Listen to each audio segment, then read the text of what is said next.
I rely on the system to support my 18 brothers and sisters. Others who traveled through time would either be queens in the palace, or unfavored daughters of the prime minister's mansion, or at worst, farm wives. Qiao Linxi's situation was even worse. Not only did she travel through time to a place where there was no grass in 100 miles, but the dog system also gave her 18 brothers and sisters. In a place that had been dry for several years, how could a 14-year-old Qiao Linxi support 18 brothers and sisters? That was fine, but the dog system also asked her to thank God every day. Wasn't that simply unjust? Chapter 1, Transmigration. Oh! Qiao Linxi groaned in pain as she groggily sat up, holding her forehead and looking at the unfamiliar surroundings before her. At dusk, she widened her eyes in shock. No way, she had transmigrated. A rush of unfamiliar memories surged into Qiao Linxi's mind, making her feel as though her brain was about to explode. She found herself in an unknown kingdom, the Great Yu dynasty, located in the most remote northern area, Luoyu village. Years of ongoing drought had made Luoyu village more desolate, with the land completely barren. As for the original owner, Qiao Linxi, she had originally lived in Qiao family village. However, after 3 years of drought and failed crops, her family decided to migrate. It was called migration, but in reality, it was an escape from famine. There's an old saying, the rope always snaps from the thinnest part. On their journey to escape, Qiao Linxi's parents were attacked by bandits. To protect her and her younger siblings, her parents were killed by the bandits. And now, their bodies were still lying not far away. In the chaos, Qiao Linxi had fallen, hit her head, and lost her life. When she opened her eyes, she had transmigrated into this body, and she was now the Qiao Linxi from the 21st century. Congratulations, host, the system has been activated. A soft, cute voice echoed in Qiao Linxi's mind. Who's talking? Qiao Linxi pressed her forehead, looking around, but all she could hear were wails. The bandits had come again to rob the fleeing people of their food, and many had died. It's me. The cute and soft system. Qiao Linxi, ? What system? Could it be that her transmigration was caused by this stupid system? Host, don't be angry. The system is just trying to help you fulfill your wish. My wish? Don't you remember what wish you made on your 32nd birthday? You wished for time to rewind, to return to your carefree childhood. Qiao Linxi had indeed made such a wish, but this situation had nothing to do with a carefree childhood. Don't be angry, host. The system's abilities are limited, so I brought you here. But look! You've become younger. To make up for it, the system will give you a bonus gift on top of the starter pack. Qiao Linxi was speechless. So, she had transmigrated to a wild and primitive era with a system. Host, just click on the lottery to get your starter pack. In her past life, Qiao Linxi had read some novels and knew what a system was. It was basically a cheat code. She quickly accepted the reality. Since it was a starter pack, the items might be useful. Thinking this, Qiao Linxi clicked the lottery button, and a screen appeared before her, like the lottery system in a game. There was a backpack, and below it, many grids. Her starter pack had been issued, and Qiao Linxi reached out to click. Congratulations, host, you've won a frying pan. Qiao Linxi. What is she supposed to do with a frying pan? Fry dirt and eat it? Isn't the starter pack supposed to be directly given? Why do I have to draw a lottery? No. In the future, you'll need to use gratitude points to draw. Today's rewards are a system welfare gift. Qiao Linxi found this system to be quite frustrating. She noticed there was also a big gift pack beside the starter pack, so she clicked on it. Congratulations, host, you have received for younger siblings. Qiao Linxi. Big sister. A child about 10 years old, holding a younger girl in her arms, looked at Qiao Linxi with fear. Qiao Linxi forced a smile. She didn't want any younger siblings, thank you very much. Big sister, are you okay? Hearing the voice, Qiao Linxi turned to look at the girl. She had beautiful eyes, though her face was thin and pale. The girl in her arms seemed to have some flesh. She was Qiao Linxi's sister, Qiao Linxi. It seemed that everyone in Qiao family village was quite capable, as most families had 6 or 7 children. Qiao Linxi's father had once ventured far and wide, so he gave his children beautiful names. Qiao Linxi had 4 younger siblings, her second sister, Qiao Linxi her third and fourth brothers, the twins Qiao Linxi and Qiao Linxu and the youngest sister, Qiao Linhua. Qin, Qi, Shu, who are such elegant names. Qiao Linxin was holding the youngest, Qiao Linhua, who was only 5 years old this year. I'm fine. Qiao Linxi paused for a long moment before standing up and walking toward the bodies in the distance. She saw her twin brothers, both 8 years old, sitting next to their dead parents, crying helplessly. Linxi, Linshu. Qiao Linxi picked up both of her brothers, one in each arm. Big sister. Seeing the swollen eyes of the boys, Qiao Linxi's nose tinged with sadness. She wanted to cry too. But returning to the past was impossible now. She had to face reality. But she was just a child. How could she support these younger siblings? All right, mom and dad are gone. Let us dig a hole and bury them. Qiao Linxi knew she couldn't cry. She had to be strong, or the siblings wouldn't survive. Okay. The twins, Qiao Linxi and Qiao Linshu, looked quite alike. The two boys ran to their side, grabbed an unclaimed hoe, and began digging a hole. After the bandits had attacked, many people who had escaped the famine were killed, and others were starting to bury their loved ones. These were real bandits who had killed many. The remaining people were mostly the elderly, weak, and sick. After burying their parents, Qiao Linxi led her siblings forward. In her memories, the original family had planned to move on, thinking there might be food ahead. Who would have thought that when they arrived at Luoyu village, the situation was the same as at Qiao family village, only yellow soil and no hope. They had lost their lives here. Qiao Linxi carried Qiao Linhua on her back with a torn piece of cloth and led her siblings forward. Along the way, there were many other people fleeing the famine. Some were strong, laborious, carrying household goods, just pots, bowls, and utensils. The scorching sun was overhead, and the earth beneath her feet was so hot it felt like walking on a desert. She had been walking for a long time but hadn't seen any water sources. There had once been a big river, but after years of drought, it had long since dried up, leaving only cracked riverbeds. Qiao Linxi felt like her throat was on fire. If she continued like this, she would die of thirst. Dying of thirst was the most painful way to die. But if she died, maybe she could return.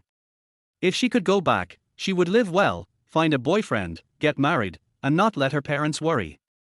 System, do you have any way to help us survive? Since the system had brought her here, it surely wouldn't let her die. Host can collect gratitude points to draw. The system shop has everything. The system then opened the shop for Qiao Linxi to see. It was full of all sorts of items. Gratitude points. Qiao Linxi muttered. After thinking for a moment, she stopped and put her hands together. Thank you, heaven, for letting me stay alive. Beep, gratitude point +1. Qiao Linxi tugged at her lips. So, gratitude points meant being grateful to others? If others thank you, you also earn gratitude points. The more others thank you, the more gratitude points you get. But you can only earn 1 point for thanking others yourself. You can earn points multiple times in a day, as long as you thank different people. Chapter 2, The Fairy Who Is Me. Looking at the solitary gratitude points, Qiao Linxi sighed and clicked the lottery button again. The result. Congratulations to their host for obtaining 1 piece of wood. Qiao Linxi almost wanted to curse. What was she supposed to do with a piece of wood? Was she going to make her own tombstone? 10 pieces of wood can be combined into a lunchbox. The lunchbox will produce 1 steamed bun every day. The lunchbox can be upgraded, and the higher the level, the more items it will produce. Qiao Linxi suspected that this system had become a refined version of a crafting game. But whether she could survive depended on this system. After thinking for a moment, she turned to Qiao Linhua, who was on her back, and said, Linhua, sister is carrying you, okay. The young Qiao Linhua was so hungry that she had no strength left. Hearing Qiao Linxi's words, she weakly replied, Sister is good. Then, should you say thank you to sister? Qiao Linhua clung tightly to Qiao Linxi's neck and said softly, Thank you, sister.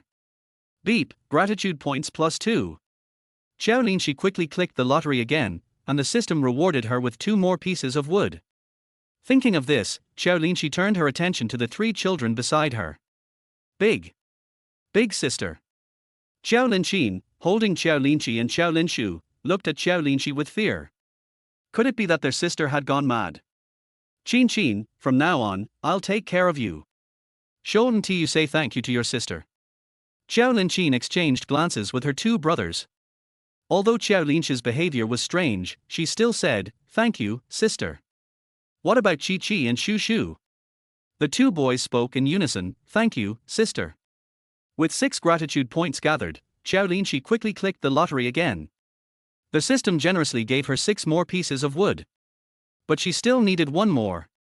Qiao Linxi thought for a moment, then pulled her 3 younger siblings aside, speaking earnestly, "Thank you, heavens, for giving me 4 healthy and adorable younger siblings." Beep, gratitude points +1. With 10 pieces of wood finally collected, Qiao Linxi quickly combined them, and indeed, it formed a lunch box. The lunch box had a progress bar. The system explained that food would only appear when the progress bar was full. Qiao Linxi really wanted to curse. But at least she knew there would be food, which gave her hope for survival. The siblings continued walking with the main group. It was almost dark, and they didn't know where they would spend the night. Qiao Linxi sighed again. Fortunately, the progress bar was full, which meant they would have food. But there were so many refugees around, and Qiao Linxi was worried that if she took out the steamed bun, it might bring trouble to her siblings. So, she didn't take it out. "Lin Hua, are you hungry?" "Yes." Qiao Linxi hugged Qiao Lin Hua's legs and said, "Then how about I give you a delicious steamed bun?" "Sister, do you have food?" Hearing the word, food, Qiao Linxi and the others immediately widened their eyes, staring at Qiao Linxi. Qiao Linxi felt she needed to tell her younger siblings the truth. She pulled them aside and, seeing that no one was watching, she whispered, "Qin Qin, Qi Qi, Shu Shu, actually, I'm no longer your sister." "Are? What do you mean, big sister?" Qiao Linxi didn't understand. "Sister, do you not want us anymore?" Qiao Linshu asked. Qiao Linxi seemed to understand Qiao Linxi's meaning, though she was still unsure. Her eyes reddened, and she looked at Qiao Linxi. "I see, sister, you don't need to take care of us anymore. If you go on alone, you might survive. If you take us with you, we could all die." "What are you talking about?" Qiao Linxi patted Qiao Linxi's head. "What I mean is, your older sister is already dead, and I'm not your older sister." Seeing the confusion in all 3 pairs of eyes, Qiao Linxi slapped her forehead and said directly, "I'm a fairy from the heavens. Your sister has died, and my soul borrowed her body to be reborn." "Are you a ghost?" Qiao Linshu asked, then hid behind Qiao Linxi. "I'm not a ghost, I'm a fairy. I can do magic. Are you afraid of me? Will you eat people?" Qiao Linxi asked. "I don't eat people." Qiao Linhua weakly asked, "Does sister know any magic?" "I've just come down to earth, and my body is injured, so my magic is weak. I need to practice to become more powerful," Qiao Linxi said, lying through her teeth. "Oh." Qiao Linhua obediently laid down on Qiao Linxi's back. Qiao Linxi seemed to understand a little, though still unsure. She asked directly, "Then, will you hurt us?" "No, I came down to save you." "Really?" The 3 children stared at Qiao Linxi, wide-eyed. Their sister was a fairy, it seemed so impressive. "Really, but you need to keep it a secret for me. If anyone finds out, they might capture and kill me, and then you will all die." Qiao Linxi immediately made a death threat. The children quickly raised their hands, swearing to never reveal her secret. Qiao Linxi was satisfied. Rather than sneaking around, it was better to openly use the system's things. "However, fairy sister, I'm so hungry. Can you use magic to make food?" Qiao Linxi rubbed his stomach, looking at Qiao Linxi expectantly. Around them, the people who were walking ahead of them paid no attention. Though Qiao Linxi was also hungry, she still didn't dare take out the steamed bun from the system. "My magic is very weak. It only works at night when the stars are bright. So, you'll have to endure." Saying this, Qiao Linxi continued walking with Qiao Linhua on her back. Though she didn't know what awaited them ahead, as long as they kept moving forward, there was hope. Qiao Linxi, hearing that food would appear when the stars came out, suddenly felt full of energy again and followed behind Qiao Linxi. Qiao Linxi, being older, was somewhat skeptical about what Qiao Linxi had said, but since her sister's behavior was so strange today, she didn't know whether to believe Qiao Linxi was a fairy or that she had gone mad. She'd rather believe her sister was a fairy than think she had gone mad, because without that hope, they didn't know if they could survive. Night finally fell. Qiao Linxi and the others found a large rock and sat down against it. Qiao Linxi kept looking up at the sky, waiting for the stars to appear. Perhaps infected by Qiao Linxi's hope, Qiao Linxi also looked up, followed by Qiao Linqin, and then Qiao Linhua. Sister, when will the stars come out? Qiao Linxi, soon. Sister, is there really a steamed bun? Qiao Linxi, millimeter. Sister, is the steamed bun real? Qiao Linxi, millimeter. In the distance, others were sitting and overheard the children talking. They shook their heads. The poor children without adults, their survival was uncertain. Suddenly, Qiao Linxi pointed at the dark sky and said, Sister, the stars are out. Chapter 3, Strength Beyond Measure. Thanks to the Lost Ones, the Lord of the Demonic Path, Book Friend 9458, and Qingming after 2 generations S for their recommendations. Thank you all for your support. Stars. Stars. Amid the shouts of the children, the pitch-black sky was suddenly filled with jade-like stars.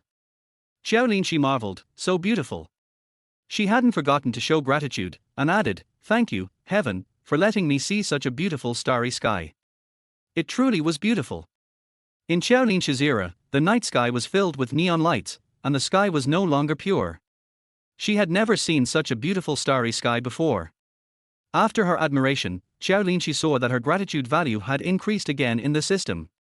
The surroundings suddenly grew quiet, and Qiao Linxi looked down to find 4 pairs of eyes staring at her. Sister, the stars are out. Do you have magical powers now? Can you make steamed buns? Sure. Qiao Linxi hushed her siblings. Did you forget what I told you? We need to keep this a secret.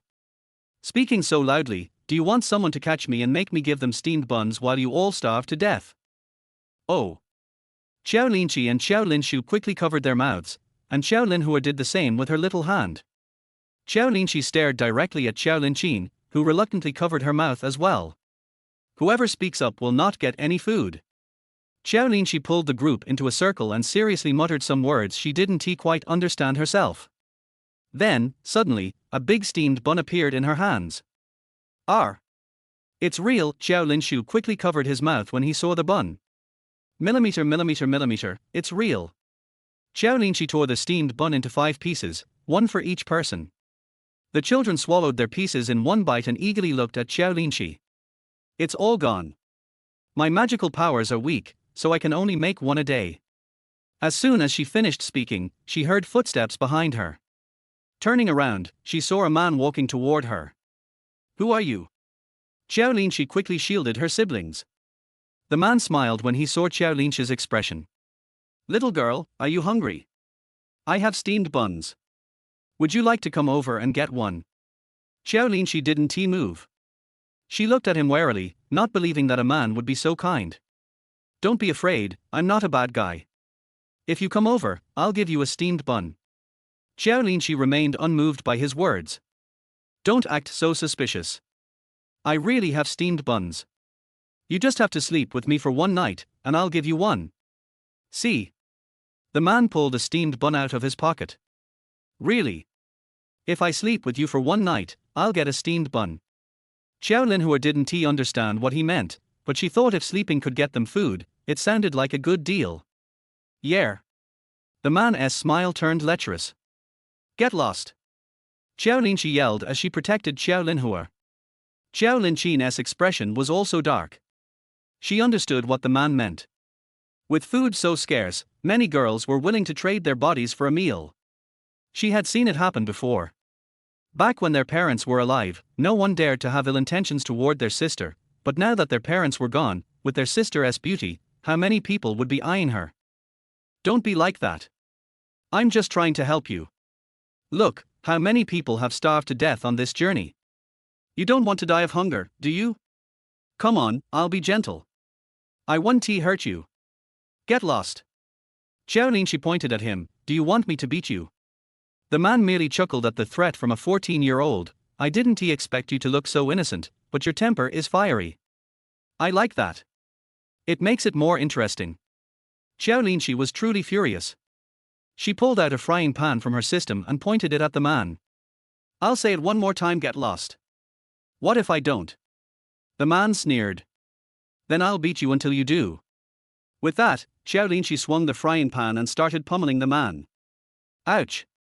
You little witch, you really dare hit me. It hurts. It hurts, ow, stop hitting me.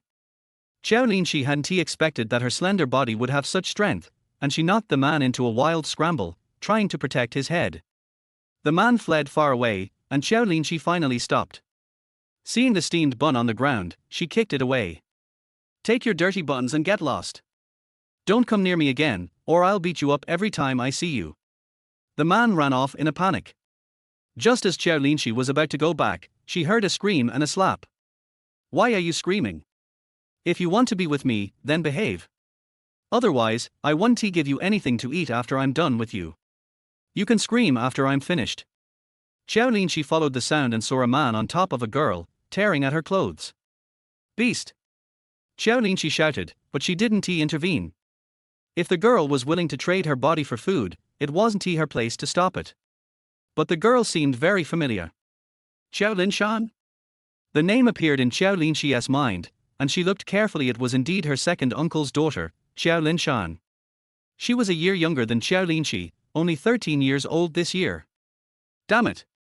Qiao Linxi gritted her teeth, gripping her frying pan tightly as she strode toward them. Qiao Linshan struggled beneath the man, but at 13, she couldn't fight off an adult man. Realizing this, she closed her eyes in resignation, allowing the man to tear at her clothes. The tears in her eyes told of her unwillingness. Bang! FCK, who hit me? Qiao Linxi's frying pan landed squarely on the man's back. She didn't dare hit his head in case she killed him accidentally, which would get her into trouble. The man turned around and saw Qiao Linxi, who was holding an unknown object. Perverted bastard. I'll kill you for bullying my sister. Qiao Linxi's combat strength was astonishing. She quickly had the man fleeing in all directions. Stop. The girl is willing, I didn't force her. Ask her yourself. The man kept running while explaining, but Qiao Linxi didn't listen, still hitting him and cursing, get lost, you beast. You're worse than a dog.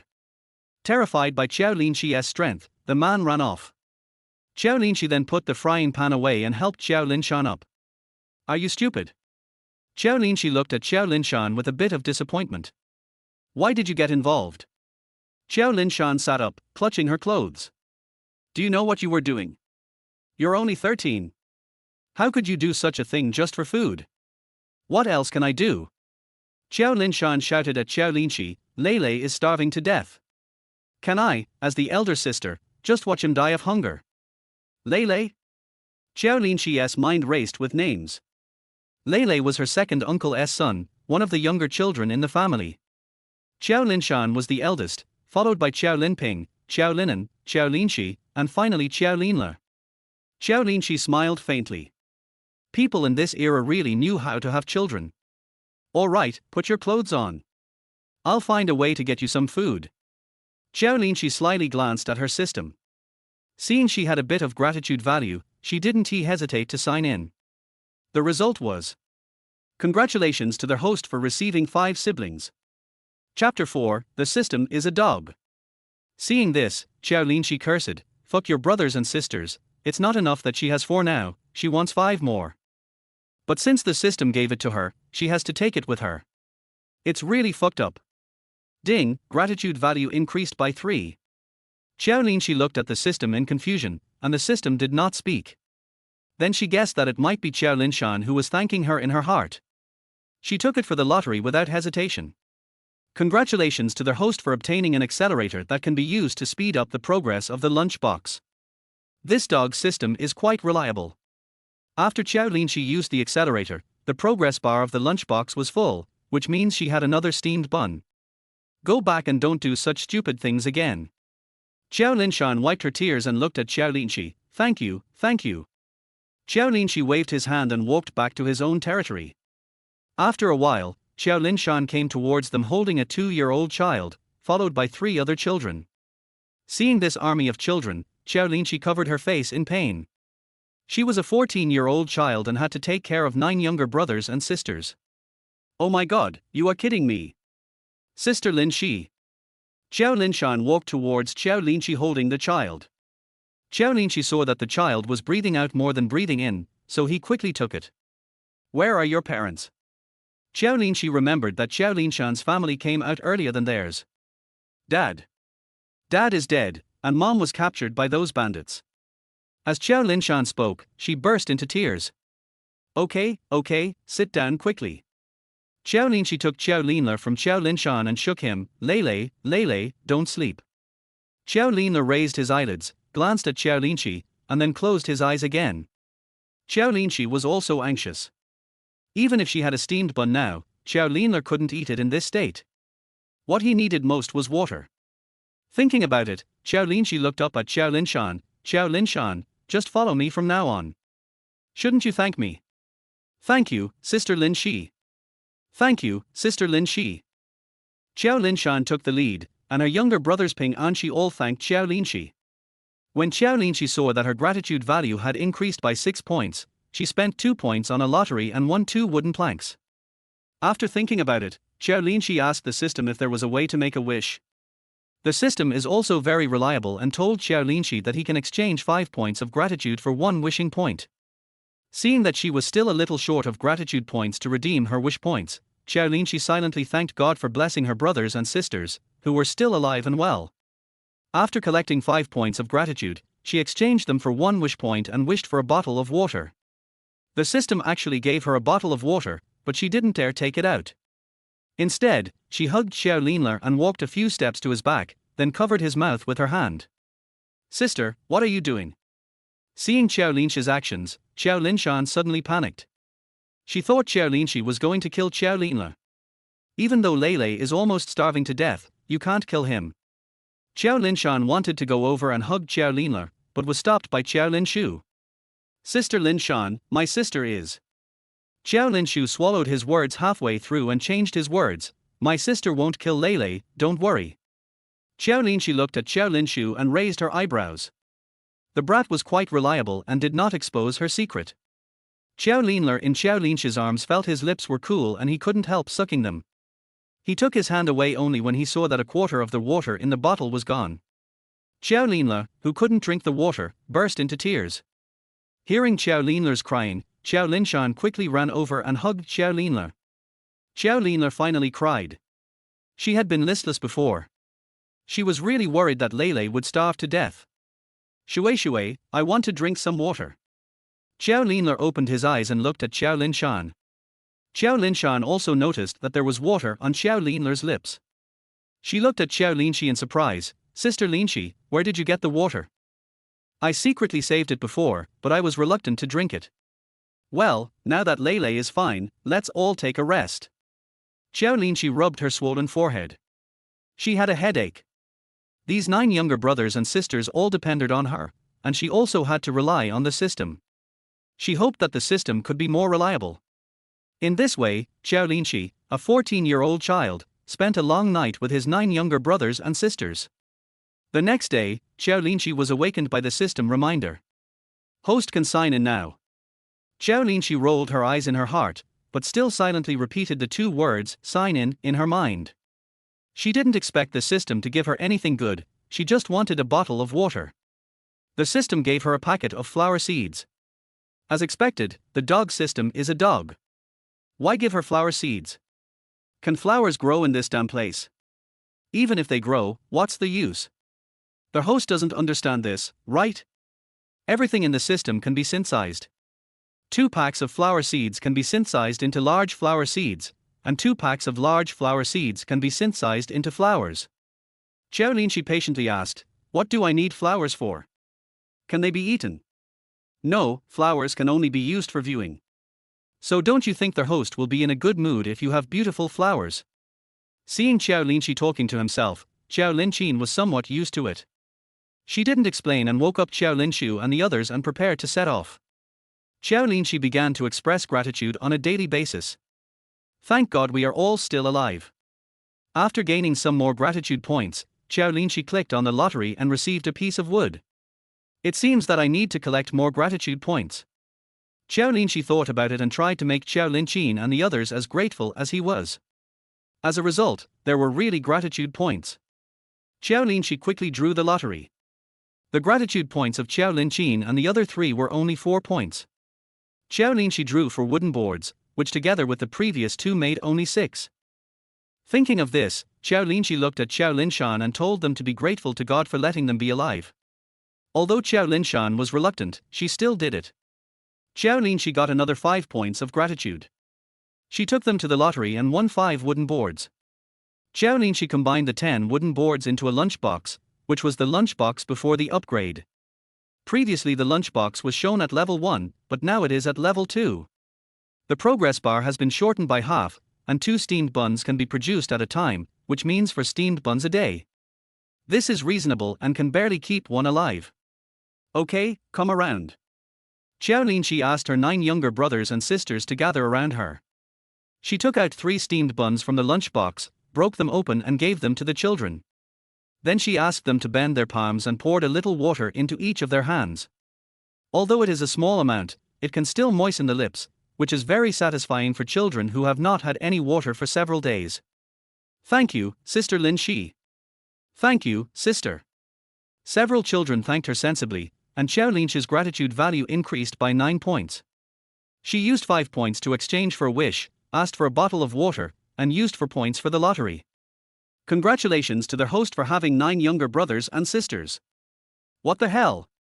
Qiao Linxi screamed uncontrollably. Chapter 5: 18 Brothers and Sisters. Congratulations to their host for having 9 younger brothers and sisters. The soft and cute voice of the system sounded in Qiao Linxi's mind again, and Qiao Linxi was so angry that he cursed. You stupid system, why do I need so many brothers and sisters? You are such a talent, you have 18 brothers and sisters, why don't you give me 108?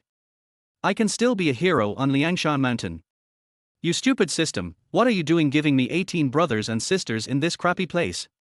Can they be eaten? The system became autistic after being scolded by Qiao Linxi. Sister. Qiao Linxi pushed Qiao Linxi. She was scared when she saw Qiao Linxi going crazy. What are you doing? Qiao Linxi was filled with rage. She was so unlucky that she had to have 18 brothers and sisters. Qiao Linxi, let me ask you, doesn't my family have 18 children? Qiao Linxi was stunned for a moment before she whispered, including the money from my 3rd and 4th uncles, there are some. Oh my god. After getting the confirmation, Qiao Linxi cursed. Host, don't be angry. 18 brothers and sisters can provide you with 18 points of gratitude every day. Add your own gratitude, and you can get 19 points of gratitude every day. Collect some from others, and you can upgrade your lunchbox every day. With food, you can survive. Why don't you say that 18 brothers and sisters need to eat a lot every day? Everything has its pros and cons. Don't be angry, anger makes you old. The soft and cute system quietly helps you draw a lottery. The prizes have been distributed. The host, hurry up and claim them. Qiao Linxi didn't expect the system to give her anything good, so she opened it casually and saw that it was, indeed, just a bottle of shampoo. What's the point of shampoo in a place like this where there's no water? Huh, okay, everyone, let's go. Qiao Linxi turned around and counted the number of people, 9 in total, and then led them to follow the main group forward.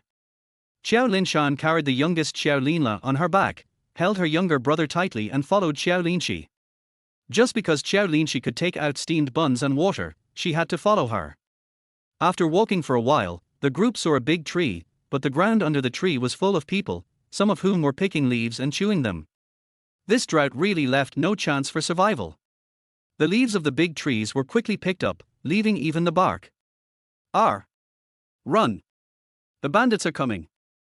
Someone shouted and the refugees suddenly became panicked. Qiao Linxi quickly pulled Qiao Linxin and shouted, hold hands, hug each other and squat down. She did this to prevent herself from being separated by the crowd. Not far away, a group of people on horseback were riding towards the refugees. Some of them ran away when they saw the bandits, but how could people outrun horses? Those who ran away not only had their packages robbed by the bandits, but were also injured and some died. When several bandits saw Qiao Linxi and the others gathered in a group, they immediately rode over on horseback and surrounded them. Spread. A bandit shot the rifle in his hand at Qiao Linxi and his friends. Qiao Linxi immediately asked his brothers and sisters to hold hands and line up. Hey, there's nothing here. I thought you were protecting something good. One of the bandits spat at the siblings, and the other looked at Qiao Linxi. Isn't there a pretty little girl here? Take her home to play with, and you can roast her when you get tired of playing with her. When Qiao Linxi and the others heard this, they trembled with fear, but did not dare to cry. Qiao Linxi's mind was working rapidly, and he looked up at the bandit. What the hell? At this moment, Qiao Linxi's eyes and mouth were crooked, and he was spitting white saliva. Eat, eat. Qiao Linxi let go of Qiao Linxi and walked towards the bandit's horse with stiff steps.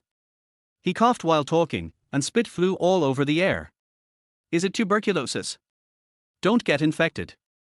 Several bandits spat at Qiao Linxi and rode away on their horses. Qiao Linxi, who had escaped the disaster, saw the bandits walking away and quickly spat out what was in his mouth. Par, par, par. Qiao Linxi was crying and snotting. The thing in her mouth was shampoo. It smelled good, but in her mouth it tasted. Sister, are you okay? Seeing Qiao Linxi foaming at the mouth, Qiao Linxi stepped forward worriedly.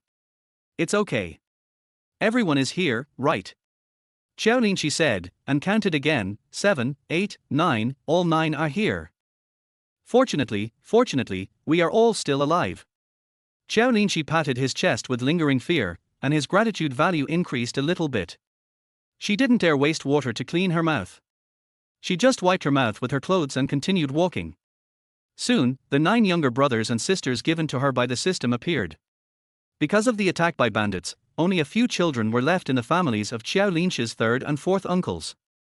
The eldest son in my 3rd uncle's family is named Qiao Linbao, the rest are named Jin Yumantang, and there are only 4 children in my 4th uncle's family named Zhixiang Rui.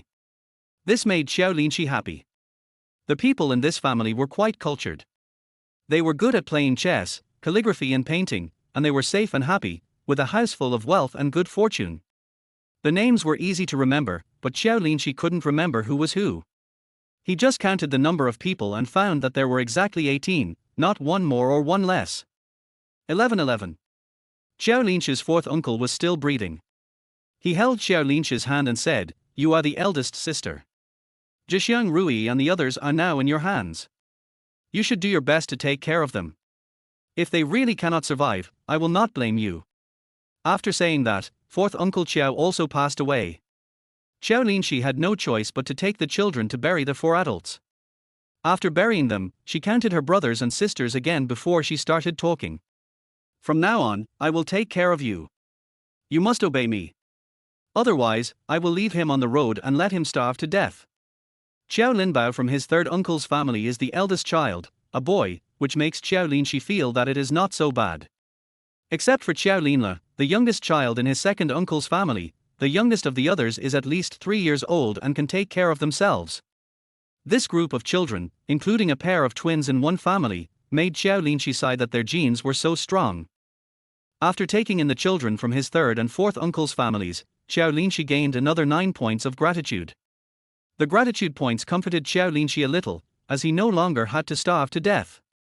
When they arrived at a village, Qiao Linxi looked at the thatched houses on the yellow earth and sighed. There is no food here, so it seems we have to move on. But since there is a village here, there should be some daily necessities, such as backpacks.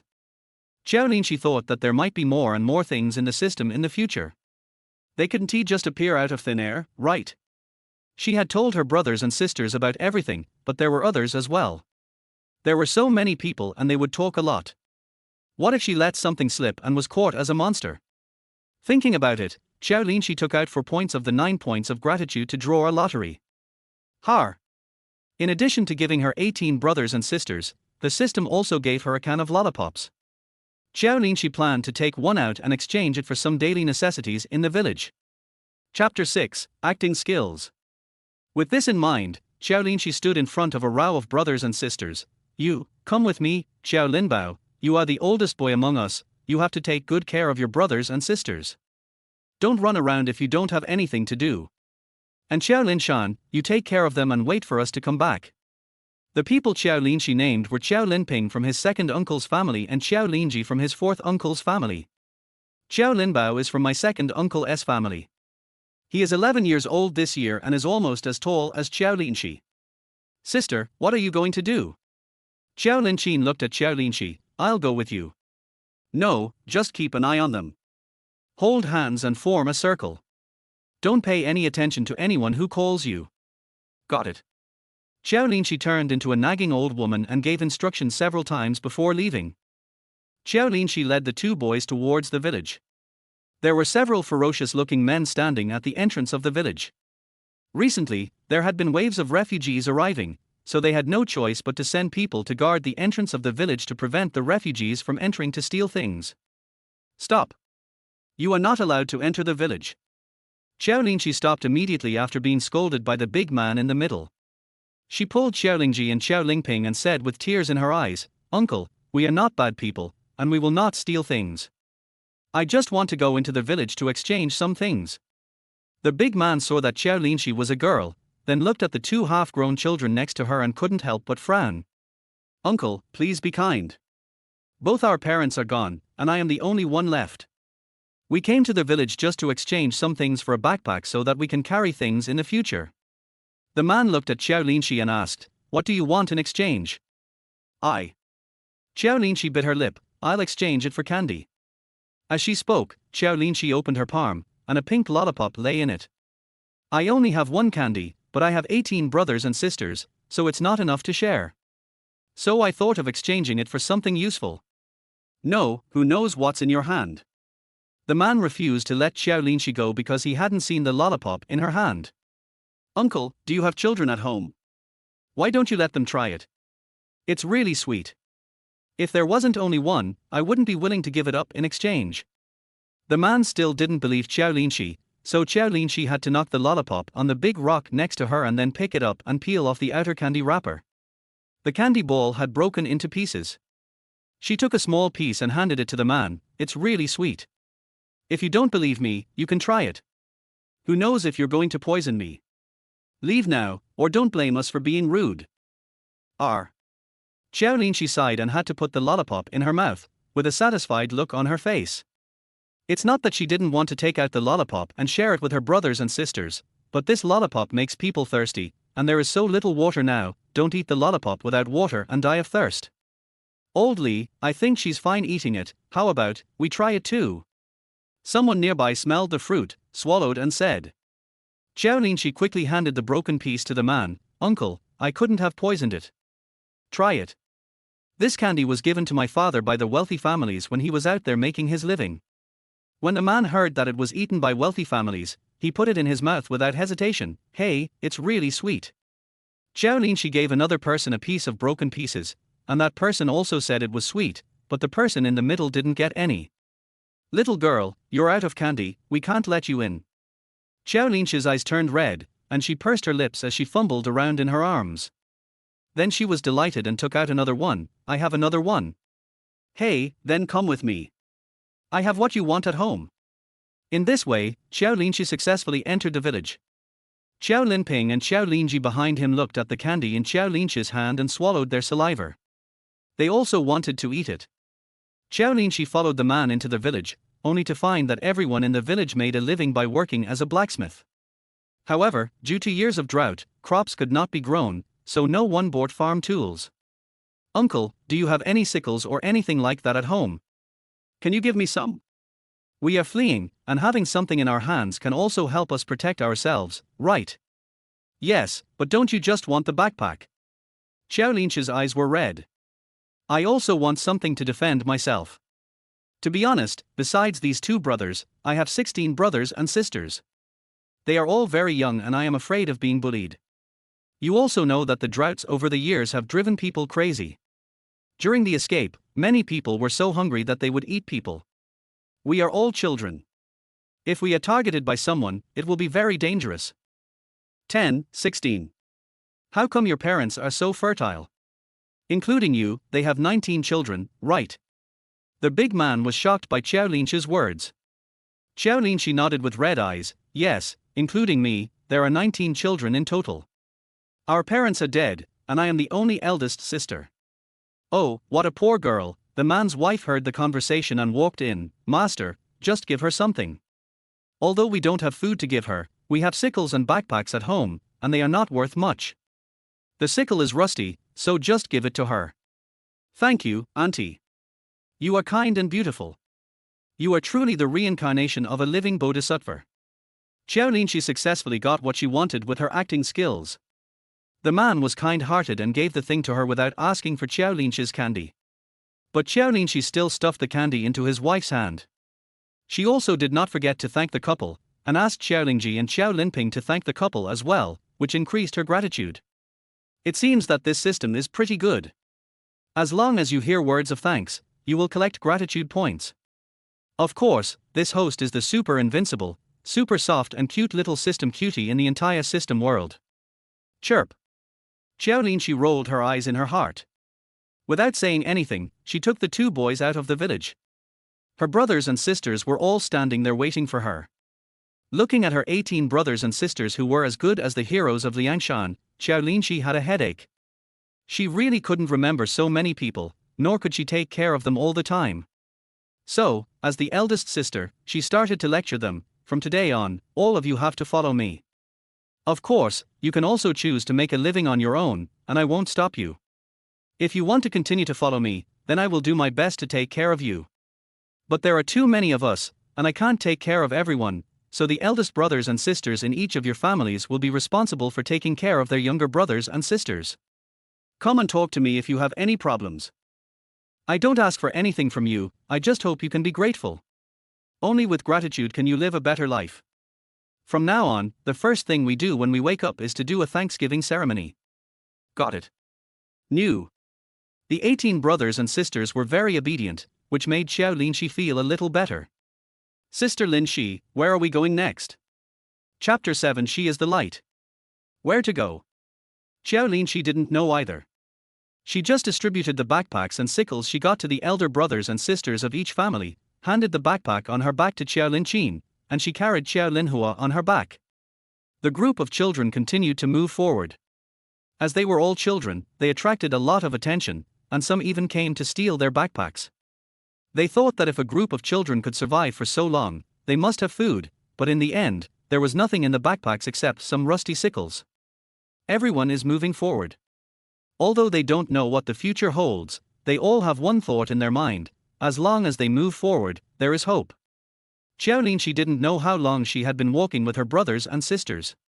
She had a few steamed buns and bottles of water in her system, but because there were too many refugees on the road, she didn't dare to take them out. She could only endure hunger and thirst. In the back, 8-year-old Qiao Linxi was whispering to 11-year-old Qiao Linbao, "Brother Linbao, I'm going to tell you a secret. Don't tell anyone else." "Well, you tell me." Qiao Linbao pulled the 3-year-old Qiao Lintang, "I won't tell anyone else." "Come here." Qiao Linxi leaned close to Qiao Linbao's ear and whispered, "My sister is a fairy. She can turn into steamed buns. But she only uses magic when the stars come out. Hey." After saying this, Qiao Linxi sighed. "Really? Then your sister is really amazing." Qiao Linbao didn't take Qiao Linxi's words seriously. He was 11 years old and understood a lot of things. He also knew that there were no fairies in this world. Qiao Linxi looked back at her two mysterious brothers and ignored them. She thought that since the system gave her these 18 brothers and sisters, they would probably listen to her. Otherwise, it would be impossible for her to support all 18 of them. Qiao Linxi was not a kind person, she would not do anything that would make her unhappy. If any of her 18 brothers and sisters disobeyed her or did something that harmed her interests, she would definitely draw a clear line with them. She has no responsibility to support these cousins. "Brother, I'm hungry." Qiao Lini, a 5-year-old girl from her fourth uncle's family, cried while pulling her brother. 10-year-old Qiao Lingji looked at Qiao Linxi's back and coaxed his sister, "Be good, Lin Yi, there will be food soon. Sister Lin, she has some candy, she will give it to you later." Invisibly, Qiao Linxi has become the hope of all children. She is also the light in the eyes of children. As long as they follow the light, they will always get out of the abyss. Oh. 5-year-old Qiao Lini didn't know whether his brother's words were true or false, so he nodded obediently and stopped talking. More and more refugees were coming forward, all coming from all directions.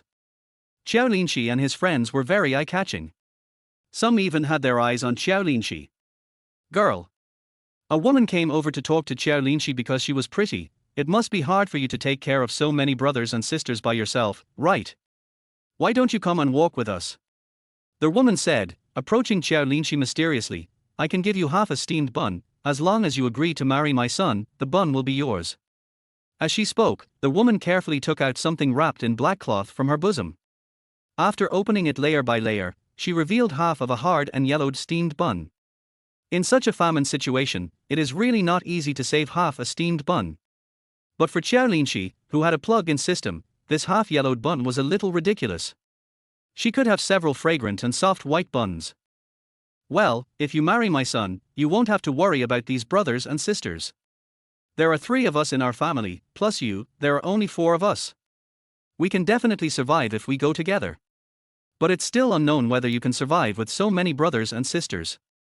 It has to be said that the woman's words made a lot of sense, and made Qiao Linxi feel that marrying her son was a very correct choice. Sister. Qiao Linxi gritted her teeth and hesitated for a long time before speaking. Sister, please agree to this lady.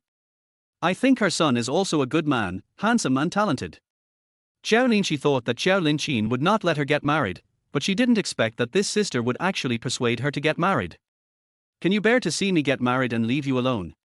Qiao Linxi asked. We have so many siblings, and if one can survive, it's a win. Why are you so good? I'll give you a steamed bun as a reward.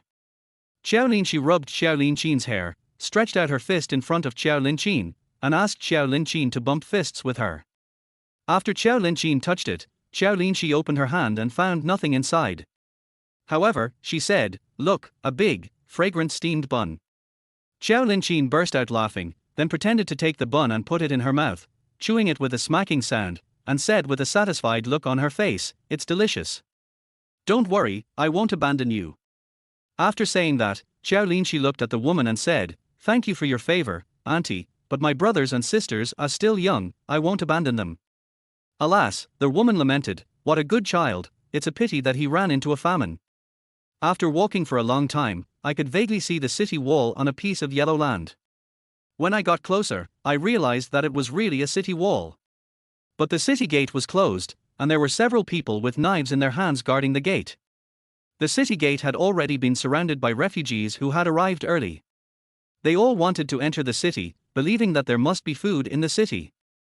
Qiao Linxi did not take his younger brothers and sisters to squeeze with the refugees, but found an open place for his younger brothers and sisters to sit down and rest.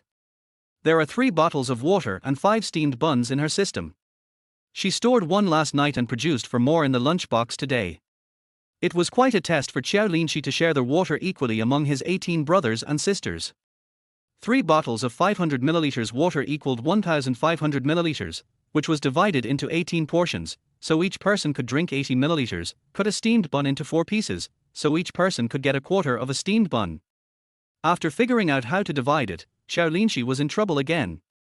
The steamed buns were easy, but how could the water be divided evenly? Thinking of this, Qiao Linxi exchanged 5 points of gratitude for a little wishing point, and used the wishing point to exchange for a few measuring cups. Perhaps because Qiao Linxi felt bad for taking care of 18 brothers and sisters, the system gave her for 100 milliliters small measuring cups. Come here. Qiao Linxi carried Qiao Linhua on her back and walked towards a farther place. Seeing Qiao Linxi's actions, Qiao Linxi's eyes suddenly lit up. His sister was walking towards a deserted place. Was she going to cast a spell to turn into a steamed bun? Sister. Qiao Linxi followed Qiao Linxu and walked towards Qiao Linxi. The others saw that Qiao Linxi and her 4 siblings had followed Qiao Linxi, so they also followed them. Chapter 8, Government Distributes Porridge. After walking a long way, Qiao Linxi finally stopped. Come around, everyone. Looking at these 18 brothers and sisters, Qiao Linxi's heart was bleeding. What sin had she committed? Was it because she cursed her boss behind his back in her previous life? After taking a deep breath, Qiao Linxi took out the frying pan from Qiao Linxi's backpack and placed it on the ground, saying seriously, "I am about to cast a spell. No one of you can talk to disturb me. Otherwise, it will affect my magic power." Sister, we got it. Qiao Linxi covered her mouth with her hands after having learned from her previous experience. The others followed suit. Qiao Linler from my second uncle's family was only 2 years old. Qiao Linshan was afraid that he would make a sound, so she covered his mouth. Seeing that her younger brothers and sisters were very obedient, Qiao Linxi once again felt that things were not that bad, and she started mumbling something she didn't even understand. Magic, magic, change, change. Qiao Linxi put his hand on the frying pan, and after taking it away, 4 measuring cups appeared. After changing once, all 5 steamed buns appeared. Qiao Linxi picked them up and divided each bun into 4 parts, giving each person a small piece. A few more bottles of water appeared, and each child drank 80 milliliters of water. Qiao Linxi took a sip of the remaining water and put it away. Thank you, sister. Thank you, Sister Linxi. The 18 brothers and sisters all ate and thanked Qiao Linxi, so she immediately gained 18 points of gratitude. Qiao Linxi took it to the lottery and won 18 wooden boards. They combined it into a first-level lunchbox, and there were still 2 wooden boards missing. Qiao Linxi thanked her brothers and sisters in her heart and gained another 18 points of gratitude. I have to say that this gratitude value is easy to obtain. Qiao Linxi asks her younger brothers and sisters to thank her every day, and she will have 36 points of gratitude when she thanks them. After Qiao Linxi turned all the wood boards into wooden boards, the box became 3 first-level lunch boxes. He used 2 of them to synthesize a second-level lunch box. Then, he combined the newly synthesized second-level lunch box with the previous one, and it became a third-level lunch box. A level 3 lunch box can produce 6 steamed buns each time, 3 times a day, which means that Qiao Linxi can now have 18 steamed buns a day. Huh! Qiao Linxi breathed a sigh of relief. 18 steamed buns a day, 1 for each person. At least they wouldn't starve to death. You are all my brothers and sisters. You must keep the fact that I know magic a secret. If anyone leaks it, I will leave him on the road and let him starve to death. Don't worry, sister. We will definitely keep it a secret. Qiao Linxi raised her finger and swore, and the others swore the same way. Okay, let's take a break and continue on our journey. Qiao Linxi only drank some water and was still very hungry. She couldn't help but want to take out some candy to eat several times, but she held back when she thought that she would be thirsty after eating the candy. Qiao Linxi had just closed his eyes and was about to take a nap when he heard a sudden commotion at the city gate. Run quickly, the official is distributing porridge. The government distributes porridge. Qiao Linxi muttered, is the government so good? Qiao Linxi didn't believe it no matter how he looked at it. Sister, there is porridge, let's go get it quickly. After Qiao Linxi and Qiao Linxu finished talking, they ran towards the city gate, and the others also ran over. There was nothing they could do, they were too hungry, and the steamed buns were not enough to fill their teeth. But they were just children after all, and there were no adults around, so they were soon pushed to the side and could only stand on tiptoe, stretch their heads, and try their best to move forward. The originally tightly closed city gate slowly opened, and out came a dozen officials holding knives. Then came a few people pushing a bullock cart, on which was a large pot filled with the thinnest porridge. To put it bluntly, it was just a few grains of rice floating in the water. Even so, the refugees squeezed forward with all their might, as if they were afraid that if they didn't use enough strength they would not be able to drink the porridge. Everyone line up, don't push. Don't push. A dozen officers armed with knives so that there were too many refugees and they could no longer control the situation, so they drew their knives and pointed them at the refugees in the front. Some strong men squeezed to the front. Hunger made them braver and they rushed forward without paying any attention to the gleaming knives of the officers. But the next second, his head fell off. See? This is what happens when you don't obey orders. The death of someone frightened the refugees, and they involuntarily took a few steps back and lined up obediently. Fellow villagers, a man in official clothes walked out of the city. He was the county magistrate of this city. Listen to me, folks. There has been drought for years and there is nothing to eat in the city. I begged for this porridge from door to door in the city. Drink the porridge and leave. Go somewhere else to make a living. After the county magistrate finished speaking, he glanced at the refugees and said, line up in 2 lines, 1 for the elderly and children, and 1 for the young and middle-aged. Our porridge will be distributed to the elderly and children first. Don't crowd. Everyone will have a share. The county magistrate's words were indeed effective. The young and strong men consciously lined up on the other side, and some people began to take bowls of porridge and distribute them to the elderly and children. Some saw that the porridge was getting less and less, so they directly snatched some of the elderly's porridge and drank it all in one gulp. However, they died before they could even finish their porridge. I have already told the elderly and children to eat first, so why are there still some evil people who want to snatch it? The county magistrate looked at the few people who were still staring with their eyes wide open. Qiao Linxi and several children were originally lined up, but adults in front of them kept pushing their own children in, which caused them to be pushed further and further back. A porridge distribution event vividly reflects the weakness of human nature. Qiao Linxi saw that many elderly people took porridge, but as soon as they turned around, their sons, daughters or daughters-in-law snatched it away. Some children were snatched away by their parents. For a moment, the scene was in chaos, with some thanking the county magistrate and others cursing the children. "Mom, you eat." A child of 4 or 5 years old brought the porridge. His parents protected him, so no one snatched it from him. "Good boy, mommy's not hungry." The child handed it to his father again. "Dad, you eat it." His father rubbed his head and said, "Dad is not hungry either." The boy saw that his parents were not eating, so he said, "If my parents are not hungry, then I am not hungry either. Let's eat together when we are both hungry." "Okay, Dad will put it away for you. We'll eat together when you're hungry." The man poured the porridge into a water bag and put it away carefully. "Sister, you eat." Qiao Linxi turned around and saw Qiao Linbao holding a bowl and passing it to her. "You didn't get to eat just now, this is for you." Qiao Linbao held the bowl carefully and looked at Qiao Linxi. It turned out that Qiao Linbao was smart and ran to the front to get a bowl of porridge. "I'm not hungry, you guys eat it." Qiao Linxi looked at the porridge with a few grains of rice floating in the water and had no appetite. "Sister, just eat. I'm not hungry either. You didn't eat just now." Qiao Linbao handed the porridge to Qiao Linxi again. "If you're not hungry, just give it to me." Just as the brother and sister were trying to refuse, the bowl in Qiao Linbao's hand was snatched away. Chapter 9: Opening the Back Door. Qiao Linbao looked back and saw a very burly man. He wanted to grab the porridge, but the man had already drunk it in one gulp. The 11-year-old boy's eyes instantly turned red, and he raised his small fist to hit the man. "Linbao, forget it." Qiao Linxi held Qiao Linbao, and the man proudly showed off the empty bowl. "I'm sorry, Sister Linxi, if I were older, no one would bully us." As Qiao Linbao spoke, tears rolled out of his eyes, which made Qiao Linxi feel a little distressed. "It's okay. You're a man now and can protect your brothers and sisters." Qiao Linxi patted Qiao Linbao on the shoulder and said, "Take your brothers and sisters away to rest. I'll see if I can find a way to get some food in the city. I'll go with you." Qiao Linxi shook his head. "You are the oldest boy in our family, you have to be responsible for protecting your younger brothers and sisters. I can do it alone, there will be no problem." Qiao Linbao glanced at the group of brothers and sisters and nodded. "Well, Sister Linxi, don't worry, I will definitely protect my brothers and sisters." Seeing Qiao Linbao taking his 17 younger brothers and sisters away, Qiao Linxi breathed a sigh of relief. The situation was not too bad.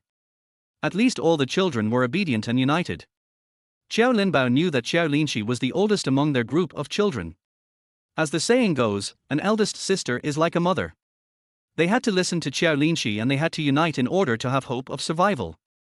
Seeing the children walking away and sitting together in a circle as Qiao Linxi had instructed them to do before, Qiao Linxi breathed a sigh of relief and walked towards the city gate. The porridge had been distributed long ago, and the county magistrate and his men quickly retreated back to the city, leaving only a few people to guard the city in case the refugees broke into it. "Stop, no one is allowed to approach the city gate." As soon as Qiao Linxi approached, an officer drew his knife and pointed it at her. "Sir, don't get excited. I won't go in." Qiao Linxi quickly raised his hand and said, "I'm telling you refugees, there's no food left in the city. Leave now if you want to survive." Qiao Linxi nodded. I know. I'm not going into the city. I just want to ask where to get to the next city." "I don't know, don't bother me." "Mr. Official." Qiao Linxi's eyes turned red. She used her acting skills again and grabbed the official's hand. "Can you find me a map? I want to get to the next city as quickly as possible with so many brothers and sisters. With a map, we can avoid unnecessary detours." "Sir." Seeing that the person she was pulling didn't move, Qiao Linxi reached for another person's hand and said, "Please be merciful. Look over there. Those dozen children are my brothers and sisters. As the eldest sister, I have to take care of them. Please find me a map. Please." As she spoke, Qiao Linxi started to cry, her eyes were full of tears, and the official blushed a little. All right, don't cry in front of me. It's bad luck. I'll help you find a solution. Perhaps moved by Qiao Linxi's tears, the officer took action, said something to his companions and went back to the city. Qiao Linxi just stood there waiting.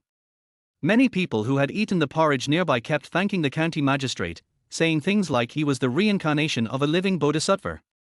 Those refugees have no intention of leaving. They just stay here. Maybe the government will distribute porridge to them tomorrow. Qiao Linxi collected gratitude points while waiting, and as she watched the gratitude points rise, she gradually became happy. She quickly drew a lottery, and was awarded a bag of flower seeds. Alas, we must not get carried away.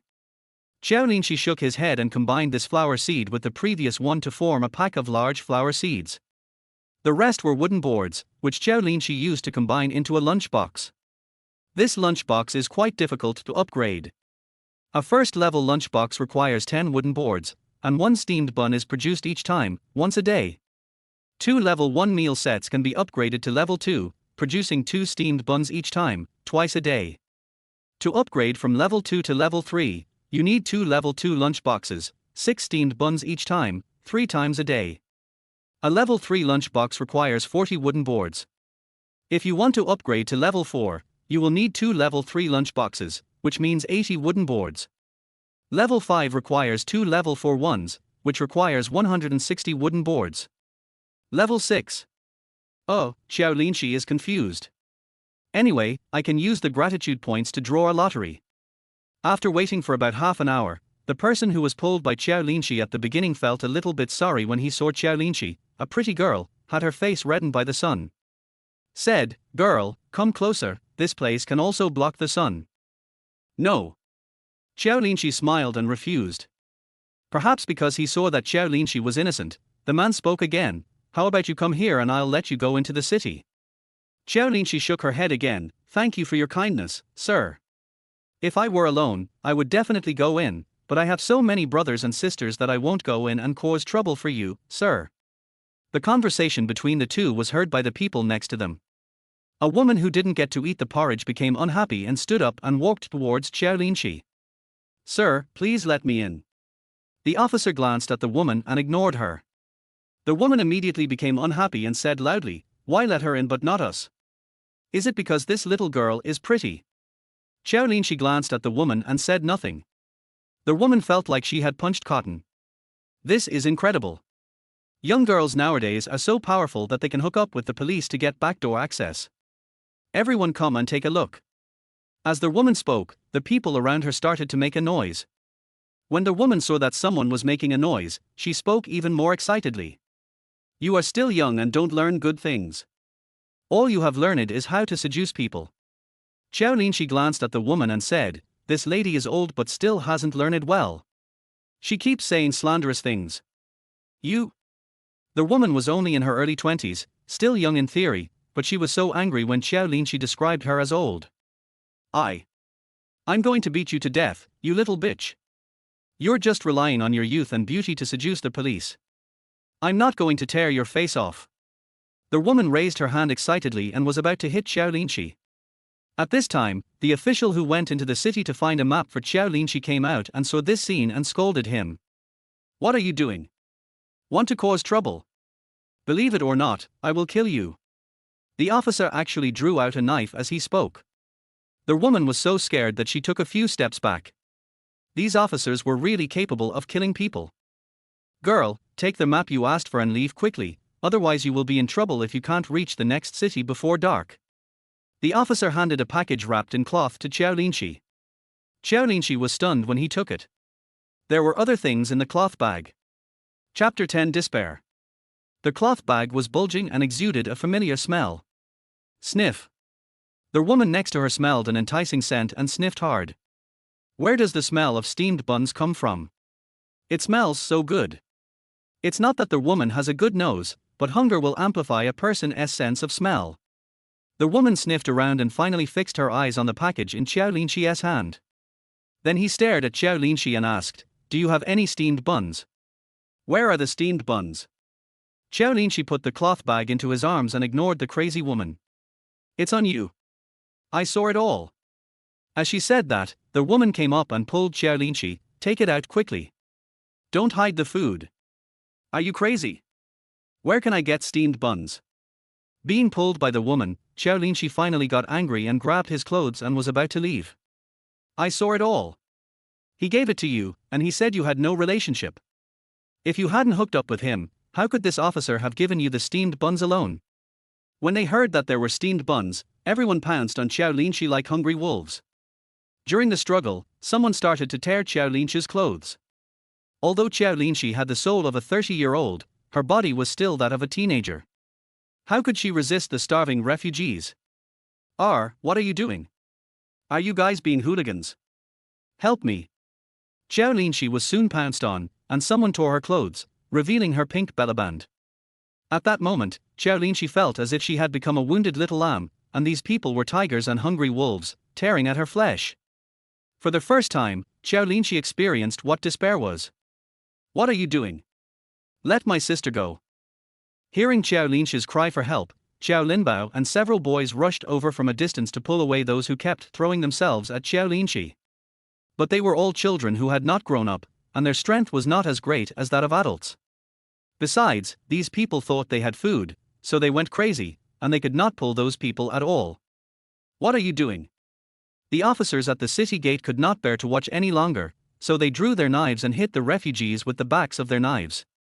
Do you want to eat people? Crazy things will not stop until blood is shed. Those people are too crazy, and the words of the police are useless. Maybe it was because Qiao Linxi had left a good impression on the officers before. Seeing her being pressed down by people layer by layer, the officer that Qiao Linxi pulled over at first directly drew out his knife and chopped at the person on the outside without hesitation. Murder, murder, the officer murdered. The blood splashed on the people nearby, and they were also frightened and screamed. In this way, those who were pressing down on Qiao Linxi slowly left, leaving Qiao Linxi lying on the ground in a mess. She looked miserable now. Her coat was gone, and even her skirt was tattered and hung on her legs. Qiao Linxi lay motionless on the ground, staring at the cloudless sky with lifeless eyes, which scared the two brothers Qiao Linbao, Qiao Linshu and Qiao Linxi standing next to him. Sister, what's wrong with you? Don't scare me. Qiao Linshu said, and burst into tears. Sister Linxi, are you okay? Qiao Linbao also looked anxious and didn't know what to do. Qiao Linxi looked at the sky with despair. These people were such bastards. She had never been so miserable in her 30 years of life. Girl, are you okay? Suddenly, the sky above Qiao Linxi's head was covered by a black shadow. Qiao Linxi blinked and saw clearly that it was a person. Her skin, which had been burned by the sun, felt cool, and a navy blue dress was covered on her. The dress was very long and large, covering her from her neck to her knees. Sister. Qiao Linshu pushed Qiao Linxi's arm, and Qiao Linxi sat up suddenly. This startled Qiao Linshu so much that he sat down on the ground. Qiao Linxi stood up, put on his loose clothes, and tied them tightly with the scraps of cloth from his previous clothes. Sister, you. Looking at Qiao Linxi's unfamiliar eyes, Qiao Linshu was a little scared. He had never seen Qiao Linxi like this before. Qiao Linxi glanced at the people around her and accurately identified the culprit who had caused her to become like this. She walked towards the woman. Qiao Linbao was a little worried about her and followed her. Sister Linxi, what are you going to do? Revenge. Qiao Linxi said, and took out the frying pan from the system without any hesitation, and ran straight to the woman. You? Bang. The woman saw Qiao Linxi walking towards her angrily. Just as she was about to speak, Qiao Linxi knocked a frying pan to the ground. The woman screamed, What are you doing? What? Revenge, of course. I'll let you experience the feeling of having your clothes pulled off in public. As Qiao Linxi was speaking, he kept hitting the woman with the frying pan in his hand, making her scream. Boss, are you just going to watch me get beaten? The woman was beaten by Qiao Linxi without any ability to fight back, so she asked her husband for help. The man originally wanted to come over and pull Qiao Linxi away, but was persuaded to back off with just a look from Qiao Linxi. He told himself that he was a man and men don't hit women. After beating her for a while, Qiao Linxi started to strip the woman's clothes. She didn't know where she got the strength from, but she stripped the woman's clothes off in a few strokes. She was left with only a bellaband and panties on her body. You damn little bitch. When the woman was stripped of her clothes, she felt humiliated all of a sudden and stretched out her hands frantically, wanting to fight with Qiao Linxi. At this moment, Qiao Linxi seemed to have a cheat, and her strength was surprisingly great. She handed the frying pan to Qiao Linxi, and she fought the woman with her bare hands, accurately and fiercely. Soon the woman was beaten black and blue. Only Qiao Linxi herself knew that there was always a soft and cute voice in her mind directing her where to attack. Master, master, left hook to the chin, leg lift. The system's soft and cute voice was full of excitement. Master is so powerful, beat this bad guy to death. Right hook, we're done. As soon as the system finished speaking, Qiao Linxi stopped what she was doing. Then she ignored the woman and returned to where she had stood at the beginning, looking down for something. After searching for a while, I finally found the map on the ground, which was crumpled and covered with yellow soil. She picked up the map, shook off the dust on it, stuffed it into her arms, and took Qiao Linxi's hand and walked towards her group of children's army. Sister, are you okay? Qiao Linxi was shocked by Qiao Linxi's fighting power just now. In his impression, his sister was a very gentle and soft-spoken person. And the person who caught the woman and beat her up just now didn't seem to be her sister, but someone else. It's okay, Lin Shu. I'm going to tell you a truth today. If you don't take revenge, you're not a gentleman. Don't use that nonsense that it's never too late for a gentleman to take revenge. If you have a grudge, take it right away. Be open and aboveboard. The man who gave Qiao Linxi the clothes followed them and listened to her words. He inexplicably felt that she was a little cute. Chapter 11, Light in the Eyes. After returning to her own territory, Qiao Linxi tidied her hair and clothes. Sister. Qiao Linxi held Qiao Linhua and looked behind Qiao Linxi. Qiao Linxi then turned around and saw that it was a boy. Why did she say it was a boy? Because Qiao Linxi looked at people with the soul of a man in his 30s, she ignored the fact that she was only 14 years old and less than 1.6 meters tall, shorter than the boy in front of her. The boy should be older than her, with regular features, and even handsome. Maybe it's because he has been wandering outside for many years. The boy has dark skin and stubble. Judging from his appearance, he should be around 20 years old. Oh, girl, my name is Zhao Dongqing. When the boy saw Qiao Linxi's gaze, he immediately bowed and introduced himself. Mr. Zhao, Qiao Linxi patted himself and said, I'm afraid I can't return this dress to you for the time being. No, that's not what I meant. Zhao Dongqing waved his hand quickly. You can wear the clothes, as long as the girl doesn't mind. I think that since we have met, it is also a kind of fate. I wonder if the girl would mind going together. Phut, Qiao Linxi laughed, why should I mind? I have 18 brothers and sisters here. As long as Mr. Zhao doesn't feel that I am a burden to you, I don't mind. Then I will shamelessly go with you. With one more person we can take care of each other better. Qiao Linxi took out the map and studied it. She looked left and right, but couldn't tell which direction was which. Sister Lin Shi, are you okay just now? Qiao Linshan asked while hugging Qiao Linla. Qiao Linshan is 13 years old and understands a lot of things. Qiao Linxi was stripped in public, and she was a little worried that she would be upset. It's okay. Qiao Linxi glanced at Qiao Linshan and knew what she meant. In this era, women's chastity was the most important thing. If a woman was stripped of her clothes in front of outsiders, even if she exposed her feet, she would be accused of being unfaithful. If she was stripped of her clothes in public by so many people and her underwear was exposed, she would be thrown into a pig cage. Lin Shan, you think I'm too embarrassed to see anyone like that, right? Qiao Linshan shook her head. She didn't know what to say. It's okay if someone looks at you. It won't cost you a piece of meat. Not to mention being stripped in this situation, even if you are, well, don't live with other people's strange eyes. Don't go to extremes because of those rumors that are unfavorable to you. We women are a vulnerable group. Even if something unpleasant happens, we must live well and live beautifully. We should not let a victim-blaming theory make us unable to live a dignified life or even choose to commit suicide. When Qiao Linxi said this, his whole body was glowing, his eyes were sparkling and particularly bright. This map. Qiao Linxi said and then took the map to look at it. Here, we are in this position now. A large hand with distinct joints appeared in front of Qiao Linxi's eyes and pointed to a location on the map. It was Zhao Dongqing. Qiao Linxi took a look and saw that the place where they were was just a small dot on the map. She noticed that there were several large buildings drawn in the middle of the map. Qiao Linxi asked curiously, then, where is this place? This house is so big, this place must be big too, right? This is the imperial city. Where the emperor lives. Qiao Linxi's eyes suddenly lit up. She had only seen that kind of emperor on TV. The highest ranking official I have ever met in real life was the village chief whom I met when I went to my grandmother's house as a child. Yeah. Zhao Dongqing responded. Sister, are we going to the imperial city? Qiao Linxi couldn't help but ask when she saw Qiao Linxi's eyes were so bright. Who can predict what will happen in the future? We just need to keep moving forward and see where we end up. Qiao Linxi didn't have that idea. Although the emperor's residence was luxurious, it might not be easy to get around. It was still unknown whether a group of kids like them could go that far. Where is my pan? Qiao Linxi just remembered that his frying pan was not in his hand, so he turned around to look for it. Qiao Linxi handed the frying pan to Qiao Linxi. Sister, it's here. Qiao Linxi took it and said, you have to keep it well. This is what we eat. If you lose it, we will all go hungry. When others saw Qiao Linxi use this pot to make steamed buns, they thought it was some kind of magical thing and nodded. Qiao Linxi said she would keep it well, and then she put the frying pan in the backpack next to her. Only she knew that she had actually put the frying pan into her system. In addition to the 6 steamed buns that just came out, there were 2 buns that didn't look very good.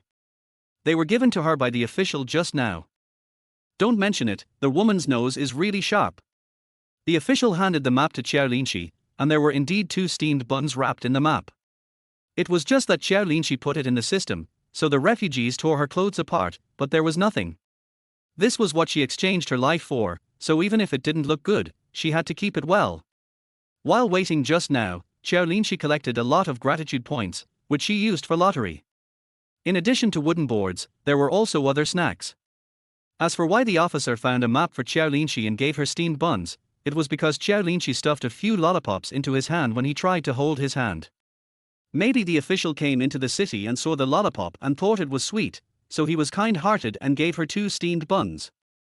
Sister, I'm hungry. The youngest here is Qiao Linler from my second uncle's family. He is only 2 years old and just cries when he is hungry.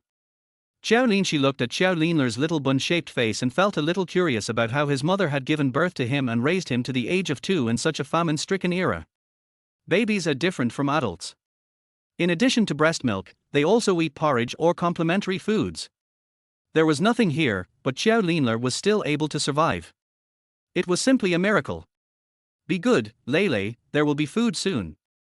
Qiao Linshan coaxed him, but how could a 2-year-old child listen? He just cried. If you don't behave, you must eat, eat. Qiao Linler cried so hard that her lungs were broken. Qiao Linshan had no choice but to look at Qiao Linxi and say, Sister Linxi, look.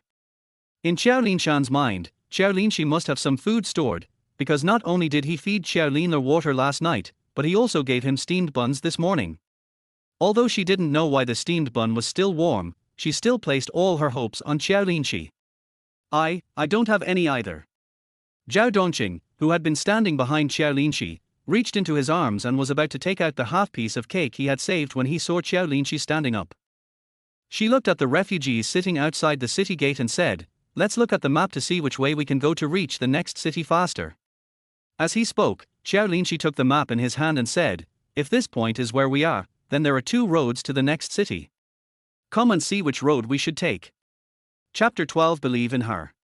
Qiao Linshan was coaxing Qiao Linle, so she didn't move forward. The other older ones all took a few steps forward.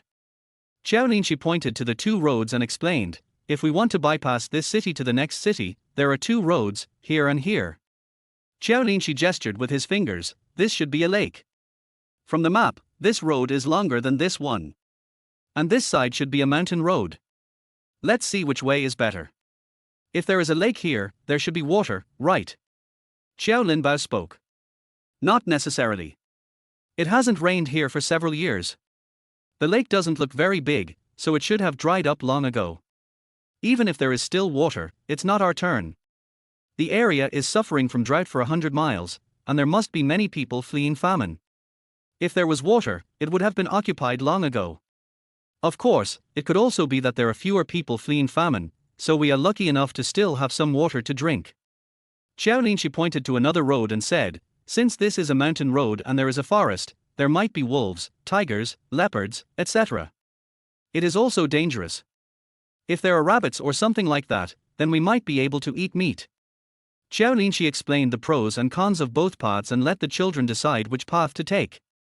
Although one road is not dangerous, it is half as long as the other road. Although the other road is short, it has some unknown dangers. Sister Linxi, just make the decision.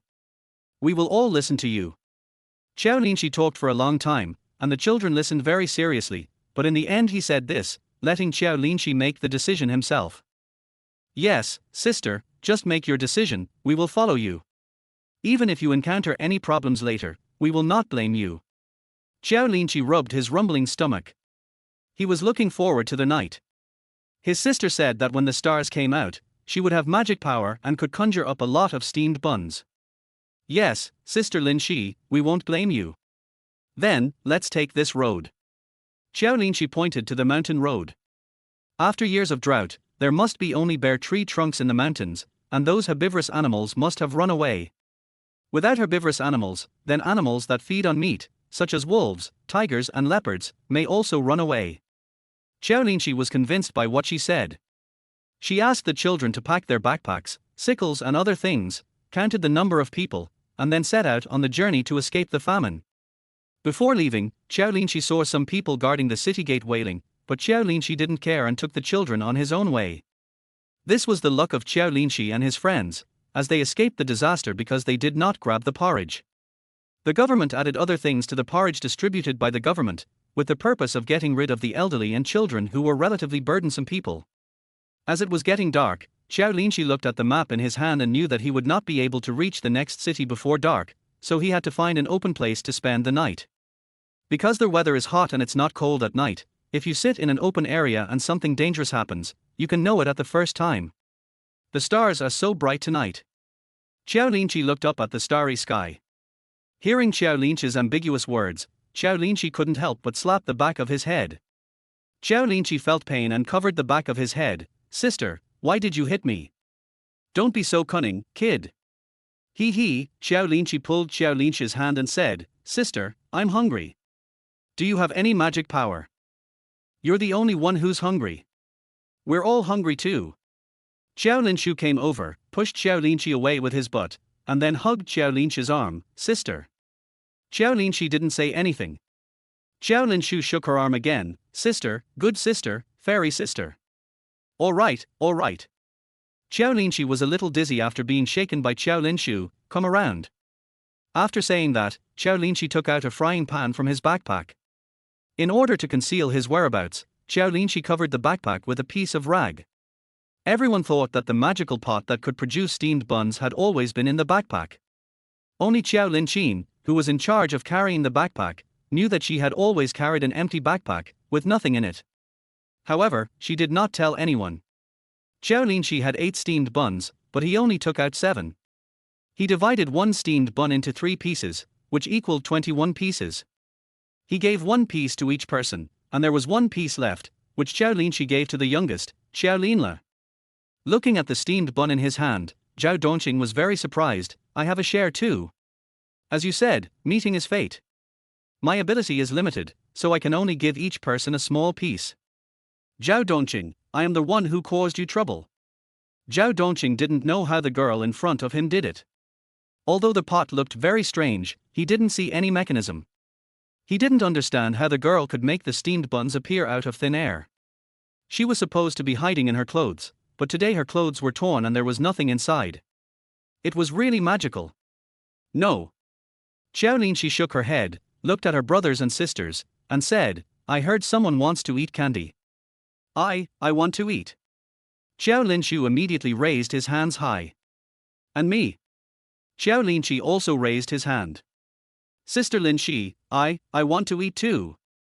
Qiao Linxi, a 10-year-old from his 4th uncle's family, blushed a little when he said this. He felt a little shy, as he had been thinking about the candy in Qiao Linxi's hand for the whole day. Qiao Linxi didn't take it out, so he was too embarrassed to ask for it. His sister Qiao Linxi had already made a fuss, so he was too embarrassed to ask Qiao Linxi for it. "Well, stretch out your hands and close your eyes." I'm going to cast a spell. Okay. The dozen or so children were very happy. They didn't think Qiao Linxi might lie to them. They all believed Qiao Linxi. If Qiao Linxi said there was candy, then there must be candy. All the children closed their eyes and stretched out their hands. Qiao Linxi took out the can of lollipops and handed one to each of them, reminding them, "Don't open your eyes until I tell you to, or it will affect your sister's spellcasting." Zhao Dongqing turned his back when Qiao Linxi said she was going to cast a spell. He didn't expect Qiao Linxi to give him a copy. He just thought that maybe this little girl didn't want to expose her secret to an outsider like him. Okay, open your eyes.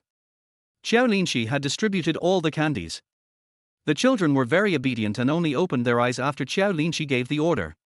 Wow, it's really candy, thank you Sister Linxi. Another wave of thanks and another wave of gratitude points. Qiao Linxi quickly took it to draw a lottery. In addition to the wooden board, the system actually gave her a small bucket of 500 milliliters cooking oil. Mr. Zhao. Zhao Dongqing heard Qiao Linxi's voice, opened his eyes, and saw a little girl holding candy standing in front of him. Chapter 13 With a grateful heart.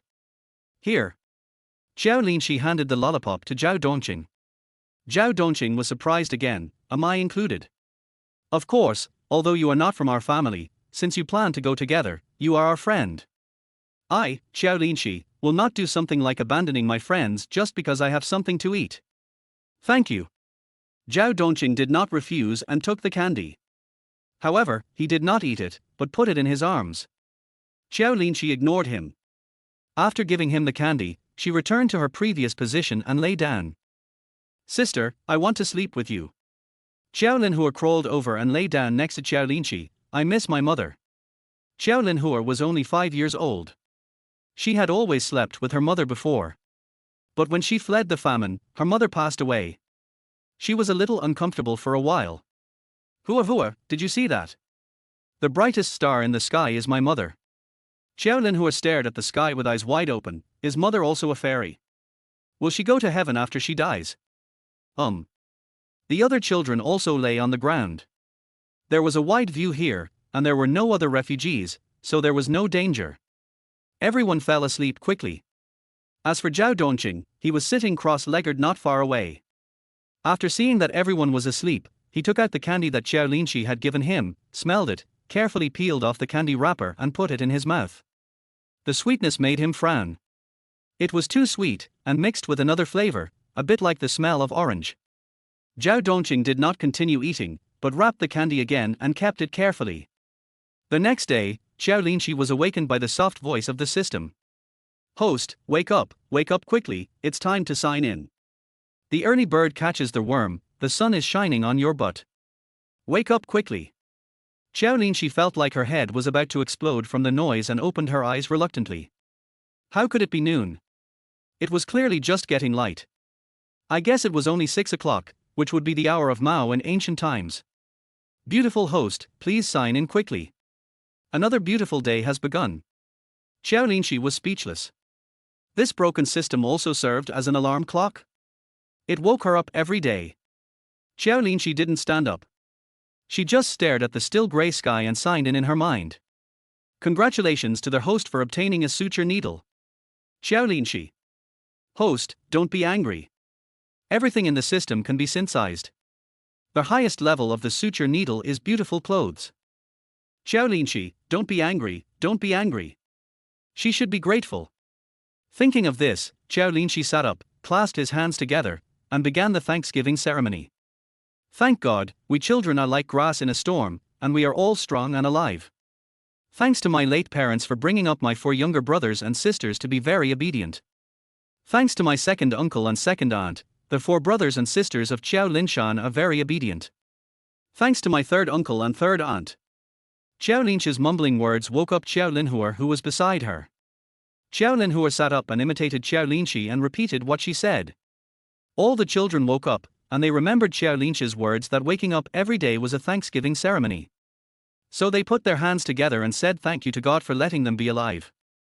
After saying that, they all looked at Qiao Linxi and said in unison, "Thank you Sister Linxi for taking care of us." Listening to their words of gratitude, Qiao Linxi could see the gratitude value rising rapidly. It was already over 30 points. Every time a child said a word of thanks, he got 18 points. They also thanked God. Adding Qiao Linxi's own gratitude value, he actually had over 30 points. Zhao Dongqing, who was standing next to them, looked at their strange movements without saying anything. He was a little puzzled. Are these kids so sunny and cheerful? It is rare to be able to have a grateful heart under such harsh conditions. Qiao Linxi ignored Zhao Dongqing. She would not ask an outsider to thank God as the first thing he did when he woke up like them. Everyone is awake, so let's pack up and get ready to go. Qiao Linxi used some gratitude points to sign in, and the system actually gave her 5 kilograms of rice. Sister, I'm hungry. Qiao Linhua hugged Qiao Linxi's arm. I want to eat steamed buns. Now that the sun is not out, walk forward a little more. It will be hot when the sun comes out. Qiao Linxi ignored Qiao Linhua. She took out a comb from the system that she had exchanged for wishing points using 10 points of gratitude and started combing Qiao Linhua's hair. Sister, will we have food to eat when the sun comes out? Qiao Linshu looked at Qiao Linxi with sparkling eyes. Qiao Linxi, your sister is not a deity who can create steamed buns at any time. Sister, you are fairy, you said it yourself. Qiao Linxi. After casually tidying up, Qiao Linxi counted the number of people, and when everyone was there, he set off.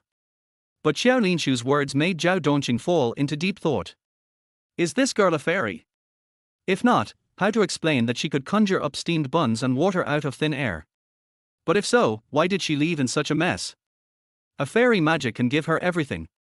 The group had not walked for long when Qiao Linxi spotted a pot in the bushes not far away. Hey, what is this? Qiao Linxi put Qiao Linhua down from her back and walked towards the bushes. She pushed aside the bushes and saw that it was indeed a pot. Although it had several cracks in it, it was still usable. Lin Qi and Lin Shu, both of you come here.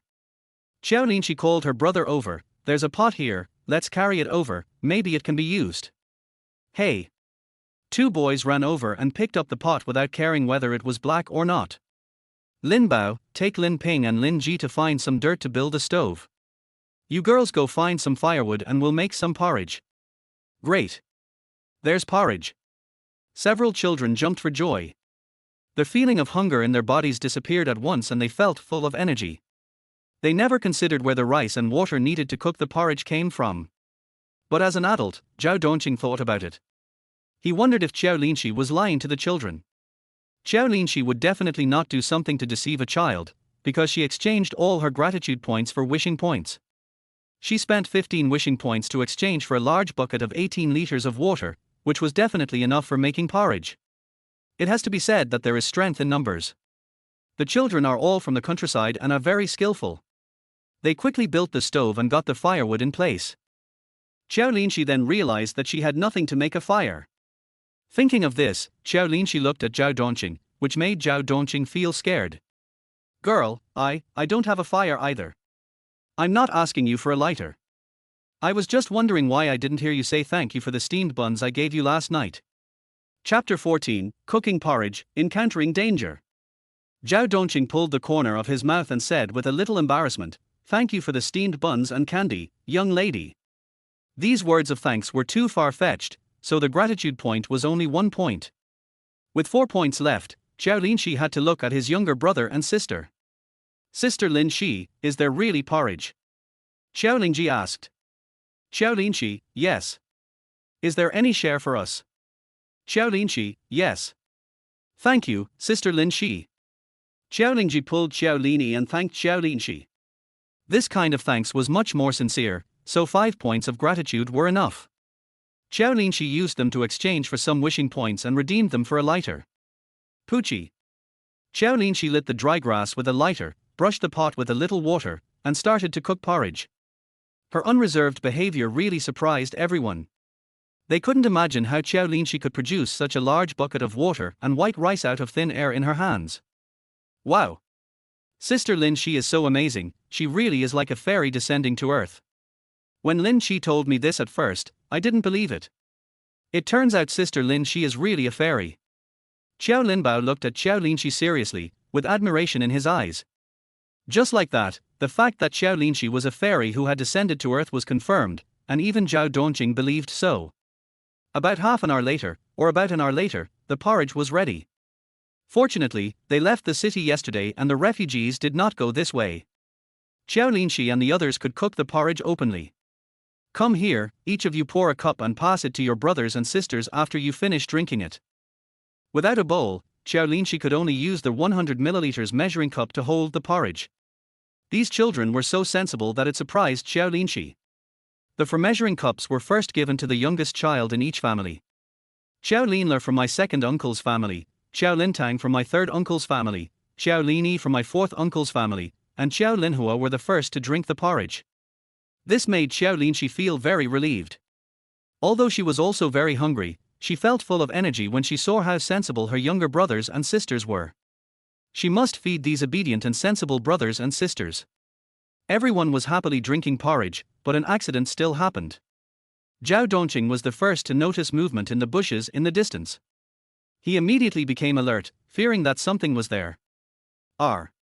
A sound that could break the eardrums came from the bushes, followed by a huge beast that could scare everyone, commonly known as a tiger. The big beast slowly walked out from the bushes, and when it saw Qiao Linxi and the others, it walked towards them with its model steps. A big bug. The older children knew what species the tiger was and were frightened out of their wits. Cat. Qiao Linle, who was only 2 years old, didn't know what it was, but he was happy to see such a big cat-like creature. Girls, you guys step back, I'll find a way to lead it away. Zhao Dongqing was the oldest in the group and the only adult male, so naturally he had to step forward. A tiger this big, let alone Zhao Dongqing, even if all of them came together, they might not be able to subdue it. Qiao Linxi immediately ordered, Qiao Linbao and Qiao Linping come up, Lin Shu and Lin Qi, protect the girls. Don't panic, and don't shout. Looking at the slow-moving tiger, Qiao Linxi always felt that it was not here to hunt. Otherwise, how could a tiger be so slow when it saw its prey? Qiao Linxi walked up to Zhao Dongqing, Qiao Linbao and Qiao Linping also came up, and the four of them formed a line, blocking the children behind them. Girl, when it comes over, hit it on the head with your pot, and then I'll hit it in the heart. We have to control it in the shortest possible time, otherwise it will go crazy and we'll all be in trouble. Zhao Dongqing was already prepared for a fight, but Qiao Linxi's words almost broke his defense. I don't think it's here to hunt. Why don't I ask it what it wants to do? The other three.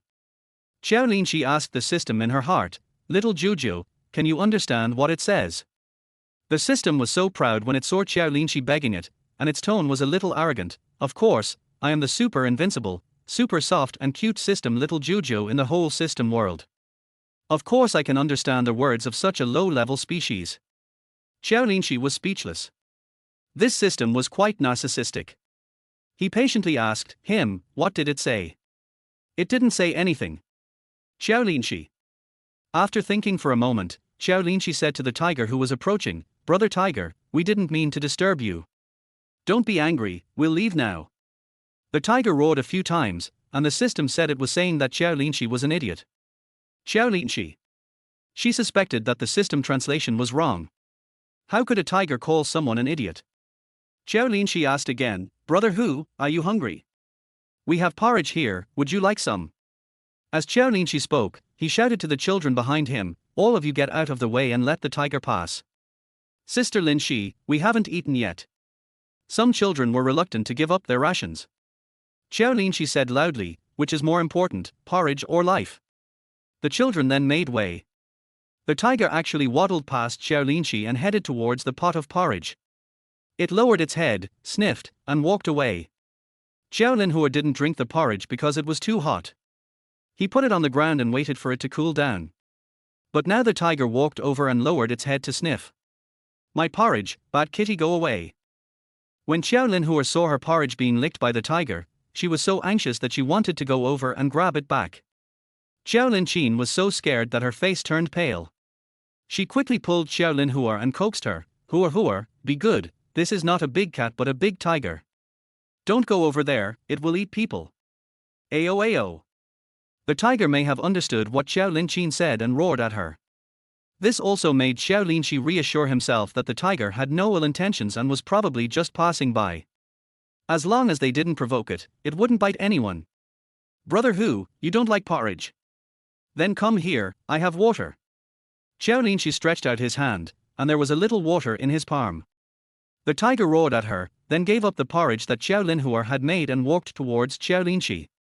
Qiao Linxi slowly backed away, and the tiger slowly moved forward. Qiao Linxi did not intend to lead the tiger away and let the children run away, and she did not intend to deceive the tiger. Sometimes, these animals are more humane than humans. Maybe she gave it water this time. Maybe one day it will repay her in another way. Come here, there is real water here. Chapter 15, Escaping from Danger, the Virtue of Humility. Qiao Linxi slowly retreated and stopped only after she had put a certain distance between herself and Zhao Dongqing and the others.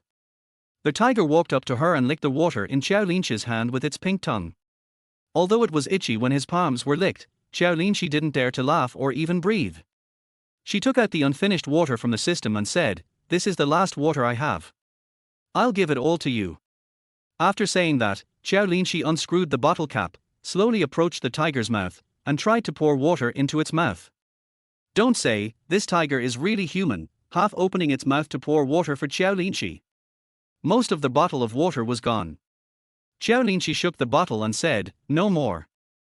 The tiger might not have been full, so it roared, raised its head and charged towards Qiao Linxi, knocking him to the ground, then slowly walked away. This frightened the others so much that they dared not even breathe. Qiao Linxi's heart was in her throat. She was really afraid that the tiger would bite her head off in one bite. No one expected that the tiger would get close to Qiao Linxi's face, just lick it with its tongue, then wag its tail and walk away. Huh! Qiao Linxi let out a breath and relaxed. She felt like all the strength in her body had been drained away. Although she looked calm and composed, only she knew that she was scared to death. Sister Linxi, seeing the tiger was gone, Qiao Linbao quickly ran over and pulled Qiao Linxi up. "Are you okay?" "It's okay, we just have no water." Qiao Linxi really has no water left, so if he wants water, he has to collect gratitude points again to exchange them. "It doesn't matter. We'll find water." Qiao Linbao comforted Qiao Linxi instead. Even though such a big tiger appeared, they were able to remain unscathed, and that was all thanks to Qiao Linxi's water. Back at the porridge, Qiao Linxi looked at the cup of porridge on the ground and asked, "Was this porridge licked by the tiger?" Qiao Linxi nodded and said, "I licked it a little." "Then throw it away." "Why? It's not dirty." Qiao Linhua was young and didn't understand, and the same went for Qiao Linqin. This tiger is a carnivore and eats raw food. None of us knows what it has eaten. If it brings germs into the cup, you will get sick after drinking it. Qiao Linhua didn't understand Qiao Linxi's explanation, but Qiao Linxi said he didn't want it, so she could only watch helplessly as a portion of porridge was thrown away. There were only 3 cups, but it did not affect the 18 children from drinking porridge. What surprised Qiao Linxi was that those who got the cup started with the youngest. This action surprised Zhao Dongqing. Every child knew how to be humble. Even in such a famine-stricken age, when they were starving, they still had this virtue. Although Qiao Linxi was the last one to drink the porridge, every child would pass the cup to her and let her drink first. These brothers and sisters are so sensible that Qiao Linxi feels a little distressed. If it weren't for the famine, if their parents hadn't died, they would definitely have had a better development. Now that they were following her, it was still unknown whether she could support them all. Qiao Linxi could only do her best to take care of them. Looking at the porridge in the cup, Qiao Linxi was filled with mixed emotions. In such a famine-stricken era, being able to drink hot porridge was an extremely happy thing. Qiao Linxi used all the 5 kilograms of rice given by the system to make porridge, so the porridge in the cup was a bit thick, but although it was thick, the rice grains were still distinct and not stuck together. Picking up the cup, you can smell the fragrance of the porridge. Qiao Linxi took a sip and found it sweet. Ordinary porridge without sugar is bland. I didn't expect this porridge to have a sweet taste. Could it be because of the famine? Is it because people's sense of taste has been magnified, so everything they eat tastes sweet? That wasn't the case. The system's soft voice sounded again, "System products must be top-notch. The porridge you're drinking is equivalent to the tribute rice used to feed the emperor, so of course it's sweet. And the water is the best of all waters. In addition to containing a large amount of trace elements needed by the human body, it also has a sweet taste." Qiao Linxi, is it that amazing? Of course, this system is the most invincible, soft and cute system in the entire system world. Qiao Linxi. 20 people shared the pot of porridge, and each person could only drink 1 cup. After finishing the porridge, Qiao Linxi took the initiative to wash the pot. She found a handful of hay and brushed off the porridge sticky on the pot.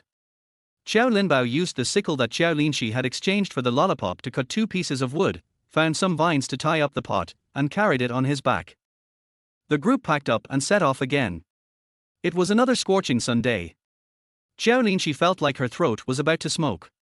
She wanted to secretly take out some water to drink several times. But when he saw that Qiao Linla on Qiao Linshan's back was so well behaved, lying on Qiao Linshan's back obediently without crying or making a fuss, Qiao Linxi held back. She, a person who has lived 2 lifetimes, is not as good as a 2-year-old child. When passing by a dead birch forest, Qiao Linxi saw that some of the birch trees grew very straight, so he asked Qiao Linping, the second child in his second uncle's family, a boy, to take Qiao Lingji and several other boys to use sickles to cut some suitable wooden sticks. "Sister Linxi, what are you doing cutting sticks?" Qiao Linping asked as he took a sickle from his backpack. "Cut a few sticks. First, they can be used as crutches. Second, they will give you confidence when you encounter any problems." "Oh." Qiao Linping took a few older boys to chop sticks. Soon they cut down 6 or 7 branches that were slightly thinner than their arms. They used sickles to trim the thin branches, which were quite handy in their hands. Perhaps it was to fulfill Qiao Linxi's words, or perhaps Qiao Linxi triggered some spell, but the wooden sticks they had cut before were soon put to use. Qiao Linxi looked at the map in his hand and said, "We should go through this small forest and the city will be behind us." All the children centered around Qiao Linxi. Whatever she said was the final word, including Zhao Dongqing, who did not offer too many opinions. Just as they reached the center of the woods, Zhao Dongqing keenly sensed something was wrong. "Wait a minute." Zhao Dongqing stretched out his hand to stop Qiao Linxi. "There seems to be movement ahead. Could it be a wolf?" Qiao Linxi's heart tightened and he blurted out. A gray wolf slowly walked out of the grass beside the road ahead. Looking at the big, strong wolf, Qiao Linxi slapped his mouth and said, "What a shame." Several boys holding wooden sticks came forward, and Qiao Linxi did not forget to instruct Qiao Linqin and the others to protect the youngest brothers and sisters and not to panic. These wolves are social animals. We should not act rashly. Zhao Dongqing's words frightened Qiao Linxi so much that his legs went limp. This meant that more wolves would appear. Chapter 16, Fighting Off the Wolves. "Awoo!" The wolf howled towards the sky, and Qiao Linxi knew it was calling its companions. At this time, the slightly excited voice of the system sounded in Qiao Linxi's mind. "This wolf is saying, 'Friends, come quickly, there are many delicious foods here.'" Listening to the system's excited voice, Qiao Linxi couldn't help but ask, "Are you that excited?" "Really? Am I excited?" "Host, please don't wrongly accuse Xiao Zhujiu.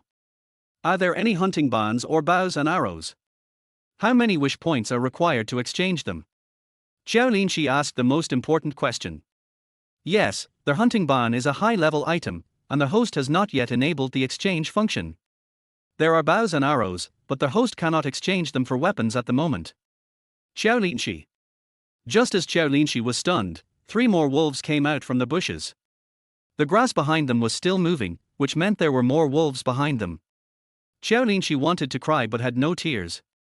She didn't know if these dozen kids were enough to fill the teeth of these wolves. After 2 more wolves came out, they stopped when they were only some distance away from Qiao Linxi and the others, looking at the wolf that appeared first. That wolf was bigger than the others, and its fur was a bit whiter. It should be the leader of the pack. The other wolves seemed to be waiting for orders from the leader. As long as the leader wolf gives the order, they will definitely pounce on Qiao Linxi and the other children and tear them to pieces. "Girl, we must capture the leader first. As long as we subdue this leader wolf, the other wolves will flee without a fight." As he spoke, Zhao Dongqing lifted up his clothes and took out a soft sword from his waist. "Oh tilde." The sword suddenly straightened up, which scared Qiao Linxi. It turned out that in ancient times there really were such soft swords that could be worn on the waist. It looked so cool. Or, I'll ask them what they want to do. It would be great if we could resolve this group of wolves peacefully. Qiao Linxi asked Zhao Dongqing tentatively. From the moment Zhao Dongqing took out the sword, Qiao Linxi knew that he was not an ordinary person. Ordinary farmers would not wear swords, let alone a soft sword that can be worn on their waist. This kind of sword is more advanced than the ordinary sword that can only be held in the hand, and the cost is also high. It is equivalent to the Hermes of luggage and the Dior of perfume. Zhao Dongqing looked at Qiao Linxi with some surprise. He really couldn't understand how this girl who was only as tall as his shoulder could have such strange thoughts. Talking to a hungry wolf. It was so mysterious. He wondered if Qiao Linxi had a mental problem. Qiao Linxi asked the system in her mind if she could communicate with the wolf, but the system only replied, "Dear host, do you think anyone would talk to their food?" Qiao Linxi. But don't worry, host. I have you, Xiao Jujiu. I am just a koi fish. I will be fine. Qiao Linxi, I don't believe you at all. Host, didn't you notice that you had surprisingly strong strength when you swung the frying pan to hit someone? That's my little Juju's koi function. Seeing that the system was unreliable, Qiao Linxi had no choice but to take out his own frying pan, hoping to knock down the wolf in one go. The leader wolf roared towards the sky again, which was their horn of attack. Qiao Linxi also became nervous. She held the frying pan tightly in her hand and stared at the leader wolf. The wolves took a few slow steps towards them and then started running. The leader wolf ran the fastest and was in the middle position, aiming at Qiao Linping, who was next to Qiao Linxi. A woo! After a roar, the wolf came in front of Qiao Linping. The wooden stick in his hand was no match for the wolf that was bigger than him and was broken in one blow. Seeing that the sharp claws of the wolf were about to hit Qiao Linping, Qiao Linxi's frying pan appeared in time to block the claws for Qiao Linping. The wolf was very strong and almost overwhelmed Qiao Linxi. It was Zhao Dongqing who kicked it and it didn't pounce on Qiao Linxi. But he was so distracted that he had no time to take care of himself and his shoulder was scratched. Mr. Zhao. Qiao Linxi staggered a few steps back and just happened to see the wolf scratching Zhao Dongqing, and couldn't help but shouting. It seemed that the wolves also knew that they had to capture the leader first. After they saw who was the most powerful among the group, they gave up on the other boys and directed all their attacking power towards Qiao Linxi and Zhao Dongqing. Zhao Dongqing was an adult man after all, and he had a sword, so it wasn't very hard for him to fight. Qiao Linxi only had a frying pan that didn't do much damage. Even if she was stronger, could she be stronger than the hungry wolf? Soon, Qiao Linxi was in a weak position, and Zhao Dongqing was too busy to help Qiao Linxi. These wolves seemed to be possessed by demons, and even though they were stabbed with swords and covered in wounds, they still did not retreat. The leader wolf was much larger and stronger than the others. When it saw Zhao Dongqing being entangled by other wolves, it stared at Qiao Linxi. It used its hind legs to continue pouncing towards Qiao Linxi. Qiao Linxi had just been knocked down by other wolves and was unable to stand up for a while. The frying pan in her hand was also useless, so she could only watch the huge wolf pounce on her. At that moment, Qiao Linxi seemed to see a time tunnel, so the scene when she first came here, and saw the scene of her previous life wearing professional attire and working in the workplace. The wolf's head was getting closer and bigger, and Qiao Linxi felt that his neck had been pierced by its sharp teeth. Boom. After a series of sounds, Qiao Linxi's eyes went dark and she could not see anything. She blinked her eyes. Could it be that she was dead? Is death that quick? Qiao Linxi asked himself this question. Crack. The sound of something shattering brought Qiao Linxi back to her senses. Her vision slowly became clear. She was not dead. She saw a half-grown boy holding a piece of wood with a pot tied to it. The pot had been broken, revealing a ferocious wolf's head. This is Qiao Linbao, who used the pot on his back to block the attack of the wolf leader. At that moment, Qiao Linxi looked at his small figure and felt that he was extremely tall. This is the boy of their old Qiao family, the backbone of the old Qiao family, and a talented person with great potential. If she can survive, she will definitely train Qiao Linbao well. The support of the Qiao family fell on him. Sister Lin Shi. Qiao Linbao held the wood in both hands and resisted the wolf's force. He turned around and smiled at Qiao Linxi. The wolf was stuck in the pot. Seeing that it was still some distance away from Qiao Linping, it exerted force again, broke the pot, and bit Qiao Linping's neck directly. At this critical moment, a dark shadow rushed out from the bushes behind Qiao Linxi and the others. Chapter 17, Possession by the Celestial Koi. The black shadow was moving very fast, and its appearance made people feel as if the earth was shaking. A woo, the sound sounded familiar, but Qiao Linxi was not sure if it was the big beast they encountered. The tiger is very big, and the wolf, which seemed strong before, looked small in front of the tiger. The wolf leader's teeth were touching Qiao Linping's neck, but the tiger pushed it away. The tiger is the king of beasts. Although there is only one of them, it can still fight these wolves with ease. In addition, these wolves were more or less injured by Qiao Linxi and Zhao Dongqing, so their fighting power was greatly reduced, and they were soon bitten by the tigers and forced to retreat. After the leader wolf was knocked away by the tiger, it flew out directly.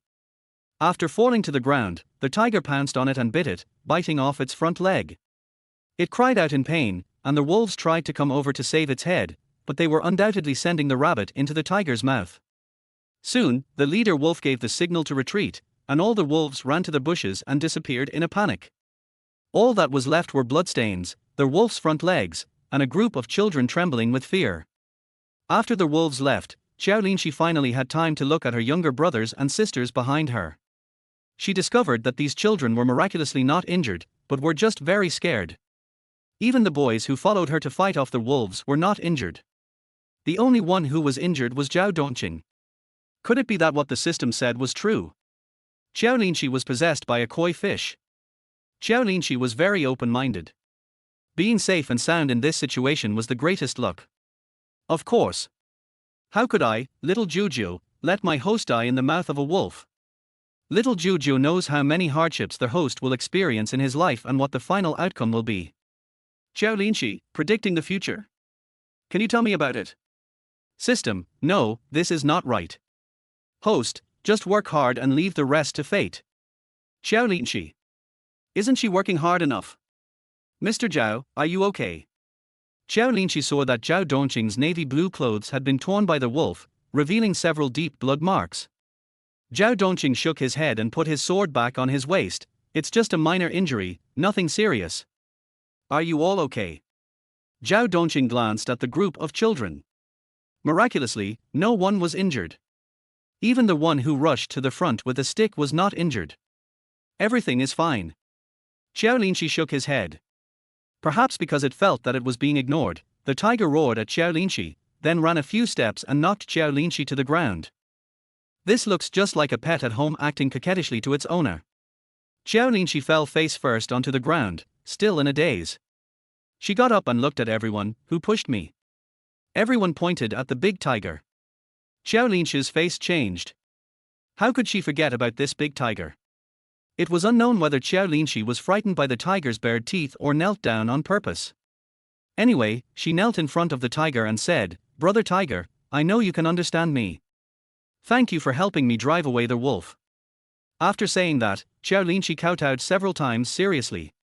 The tiger was still roaring at her, and Qiao Linxi did not ask the system what the tiger said.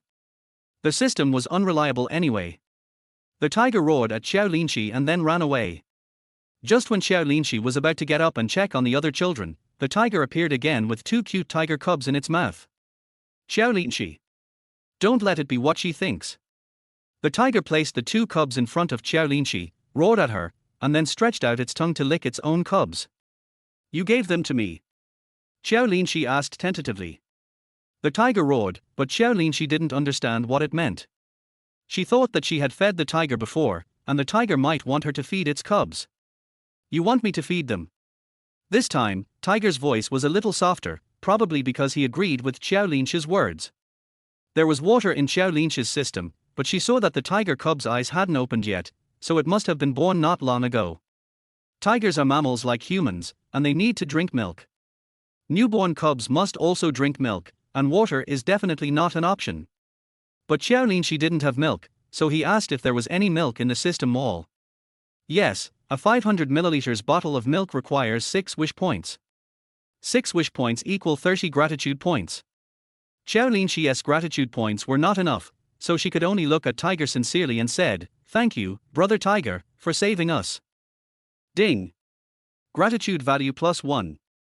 Qiao Linxi looked at his younger brothers and sisters and asked them to thank the tiger as well, and he collected 18 gratitude points. Seeing that the gratitude points were still short, the system told Qiao Linxi that he could sell the things in the system and get the corresponding wish points. In addition to the unused water, there are also steamed buns in the system. There were 8 last night, 7 of which were eaten and 1 was left. 12 were produced in the morning and lunch boxes, a total of 13 steamed buns. The system told Qiao Linxi that selling a steamed bun could earn him a wish value, which confirmed Qiao Linxi's idea that a wish value was equivalent to $1. In her world, a steamed bun costs $1. Qiao Linxi sold all 13 steamed buns and received 13 wish points. Together with the previous 19 points, she had a total of 32 wish points, which could be exchanged for 5 bottles of milk. With 2 points left, she exchanged them for 2 500 milliliters bottles of water. Mum, come here. Qiao Linxi squatted in front of the tiger cub and took out a 500 milliliters bottle of milk from his sleeve. It's strange to say that these things are calculated according to the value of Qiao Linxi's world, but the packaging is the same as this era. The 500 milliliters milk was served in a water jug from that era. Qiao Linxi carefully picked up a tiger cub and held it in his arms. The tiger looked at Qiao Linxi's actions and roared a few times, as if to say, "If you dare to hurt my child, I will eat you." The little tiger cub was really cute, just like a kitten. Qiao Linxi dripped milk into the tiger cub's mouth little by little. The little tiger cub smacked its lips a few times, then took the initiative to open its mouth to let Qiao Linxi pour the milk. Qiao Linxi didn't pour too much at a time, just a small sip, because she was afraid that the tiger cub would choke and the big tiger would get angry. Seeing the tiger cub's belly slowly swelling up, Qiao Linxi stopped and picked up another one to feed it. After feeding both of them, she also rubbed the tiger cub's round bellies attentively. Seeing that its cubs were well fed, the tiger's voice softened a lot and it roared at Qiao Linxi a few times. Qiao Linxi's system unexpectedly received dozens of gratitude points. Don't be surprised, host. The gratitude of animals is higher than that of humans. It is a great blessing to be able to make animals grateful to you. Indeed, if an animal can be grateful, it means that the person has given his true heart. Only sincerity can be exchanged for sincerity. Zhao Dongqing looked at Qiao Linxi's actions and felt a little surprised. He seemed to know where this girl got all the food from. Chapter 18 System Upgrade. Not only did Zhao Dongqing notice it, even the children noticed that Qiao Linxi was abnormal. Every time before something appeared, she would say some words of gratitude. Could it be that these things were created by words of gratitude? Qiao Linxi had no idea that her secret had been discovered by others. She stroked the tiger cub gently. The tiger might have been following them with the cub, so it appeared so promptly when it saw them in danger. Okay, your cub's milk is done. Qiao Linxi handed the 2 cubs to the tiger, but the tiger licked them affectionately, then butted Qiao Linxi's waist with its head and ran away. Qiao Linxi. Hey, brother tiger, sister tiger, you can't rely on me. I can't raise you. Qiao Linxi shouted at the tiger's back, but the only response he got was the swaying grass. I'm really screwed. Qiao Linxi suddenly felt that the tiger cub in her arms was no longer cute. Instead, it was very hot. Looking at Qiao Linxi jumping up and down in anger, Zhao Dongqing thought she was so cute. Girl, that tiger should be a male tiger. It has shown great trust in you by handing the cub to you. It may have gone back to take care of the tigress. When the tigress recovers, they will come to find you. It has to take care of its wife and can't give its cubs to me. How can I take care of them? Qiao Linxi wanted to throw the tiger cub away, but he couldn't bear to do it. If he left the tiger cub here, it would definitely become food for other animals in less than half an hour. Animals have a magical power. No matter where their loved ones are, they can always sense them. Despite Zhao Dongqing's explanation, Qiao Linxi still looked unwilling. It was not enough for her to take care of 18 brothers and sisters, she also had to raise 2 tiger cubs. What sin had she committed? Although he was reluctant, Qiao Linxi still found a backpack to put the tiger cubs in, and put a lot of hay in the backpack to prevent them from getting hurt. Then he covered them with a piece of tattered clothes, just like serving his ancestors. Now that it was safe, Qiao Linxi asked his younger brothers and sisters to come over. When they saw Qiao Linxi asking all the children to form a circle, they knew that there would be something to eat. Tiger was fed 2 of the 6 bottles of milk, and there were 4 bottles left. Qiao Linxi took out 2 bottles, poured them into a measuring cup, and let each person take a small sip. Looking at this army of children, Qiao Linxi felt like crying but had no tears. 18 mouths meant a lot of food. Fortunately, every child who got the milk thanked Qiao Linxi, and Qiao Linxi gained another wave of gratitude points. She took it to the lottery, and the system was very powerful, directly giving her a level 3 lunch box. Their host's level has been upgraded to level 3, so the level of the wooden board is directly equal to that of a level 3 lunch box. After having 2 level 3 lunch boxes, Qiao Linxi decisively upgraded them to level 4 lunch boxes. A level 4 lunchbox contains 8 steamed buns at a time, 3 times a day, which means 24 steamed buns a day. This became Qiao Linxi's only comfort. Seeing that the children were not injured, Qiao Linxi told them to pack up and start their journey, trying to reach the next city before dark. Qiao Linxi carried Qiao Linhua on his back, while Qiao Linxi and Qiao Linshu took turns carrying the 2 tiger cubs. After hurrying for a while, we finally arrived at the next city before dark. The refugees were all staying in the previous city, so it was still very quiet here. Stop. Qiao Linxi and his companions wanted to enter the city, but were stopped by the officials guarding the city. Sir, can't I go in? Qiao Linxi did not make a fuss with the officer, but just asked rationally. You need to pay an entry fee to enter the city, 5 cents per person. Qiao Linxi was puzzled. I have to pay to enter the city.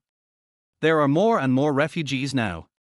If we let everyone in, won't the city be in chaos? Qiao Linxi and the others had no money, and she didn't have to go in. She just saw that Zhao Dongqing looked pale and thought he might be seriously injured, so she wanted to go into the city to see a doctor. I'll pay for them. Zhao Dongqing took out a silver lump from his arms and put it in the officer's hand.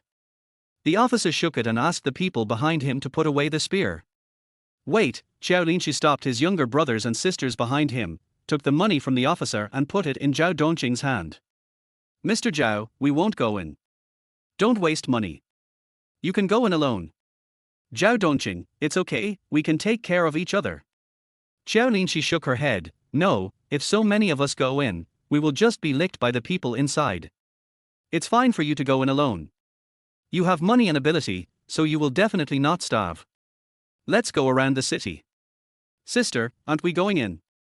Qiao Linxi asked Qiao Linxi quietly while carrying the tiger cub on his back. No, let Mr. Zhao go in alone. Let's not waste his money. After saying that, Qiao Linxi looked at Zhao Dongqing and said, Mr. Zhao, let's say goodbye now and see you again if we are lucky. Zhao Dongqing looked at Qiao Linxi, who was walking away with her younger brother and sister, and was a little puzzled.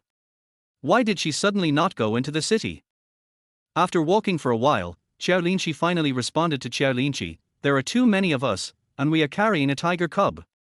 What if someone sees the cub and snatches it away when we enter the city? If the big tiger comes looking for the cub and can't find it, do you think it will eat us in anger? No way. Qiao Linxi was frightened. Sister, what if we can't raise the tiger cub? Asked Qiao Linshu. Linshu, no matter what happened, we just need to do it with a clear conscience.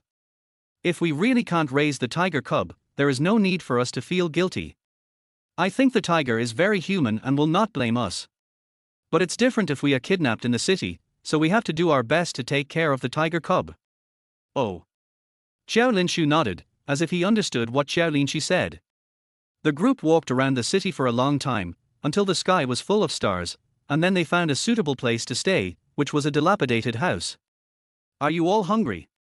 Qiao Linxi and her friends had only some porridge and milk the whole day, and everyone was starving. Yeah. Sis, we're all hungry. Qiao Linxi asked the children to sit in a circle, and this became a fixed ritual before they eat. I think you are so smart that you must have guessed where my things came from. Sister Linxi, did you create your food by using words of thanks? Xiao Linbao asked. As expected, these kids are very smart, how could they not guess it?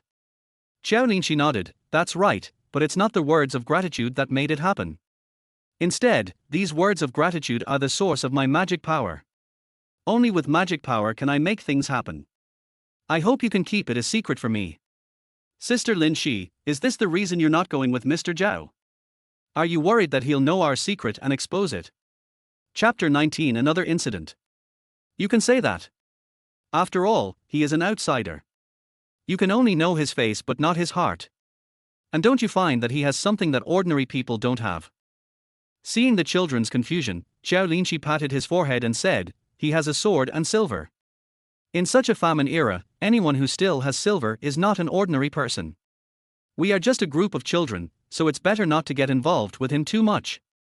Sister, whatever you say is what it is. I'm so hungry.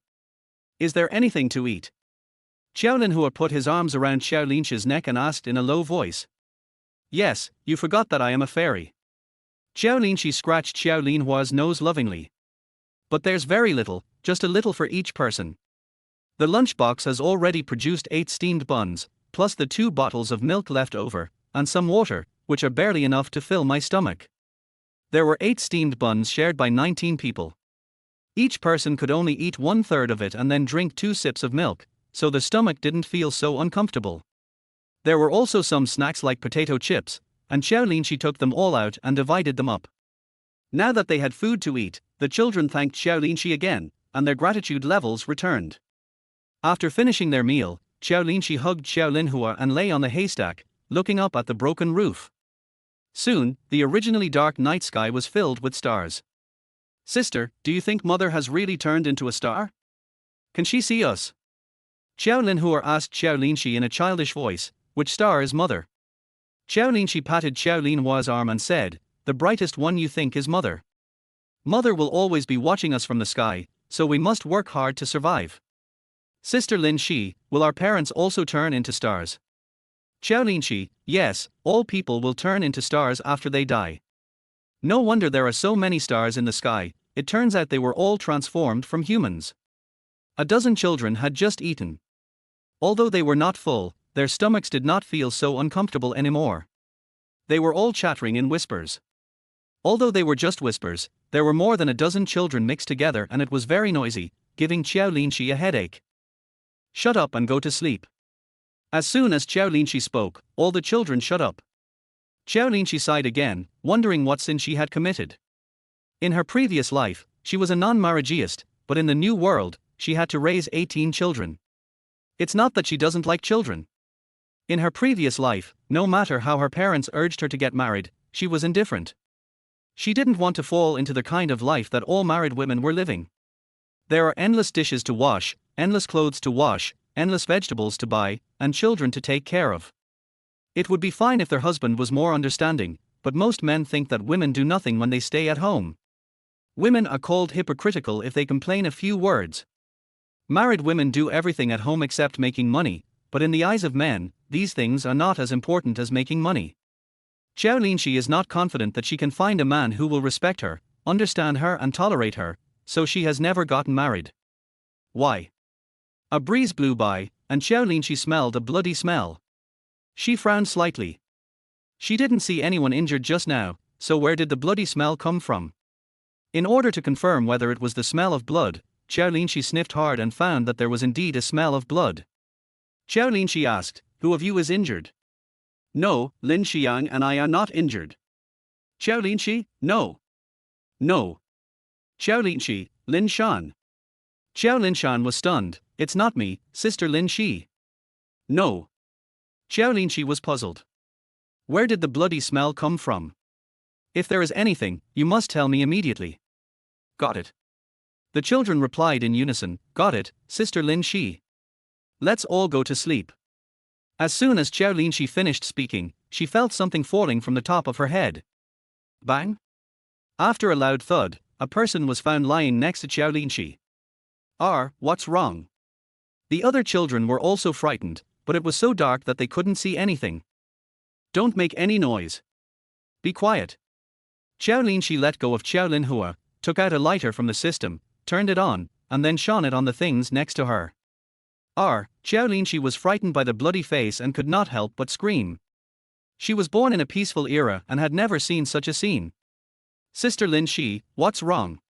When the other children heard her cry, they all got up and walked towards her in the dark. Oh, it's okay, it's just a dead cat. Let's go and find another place to rest.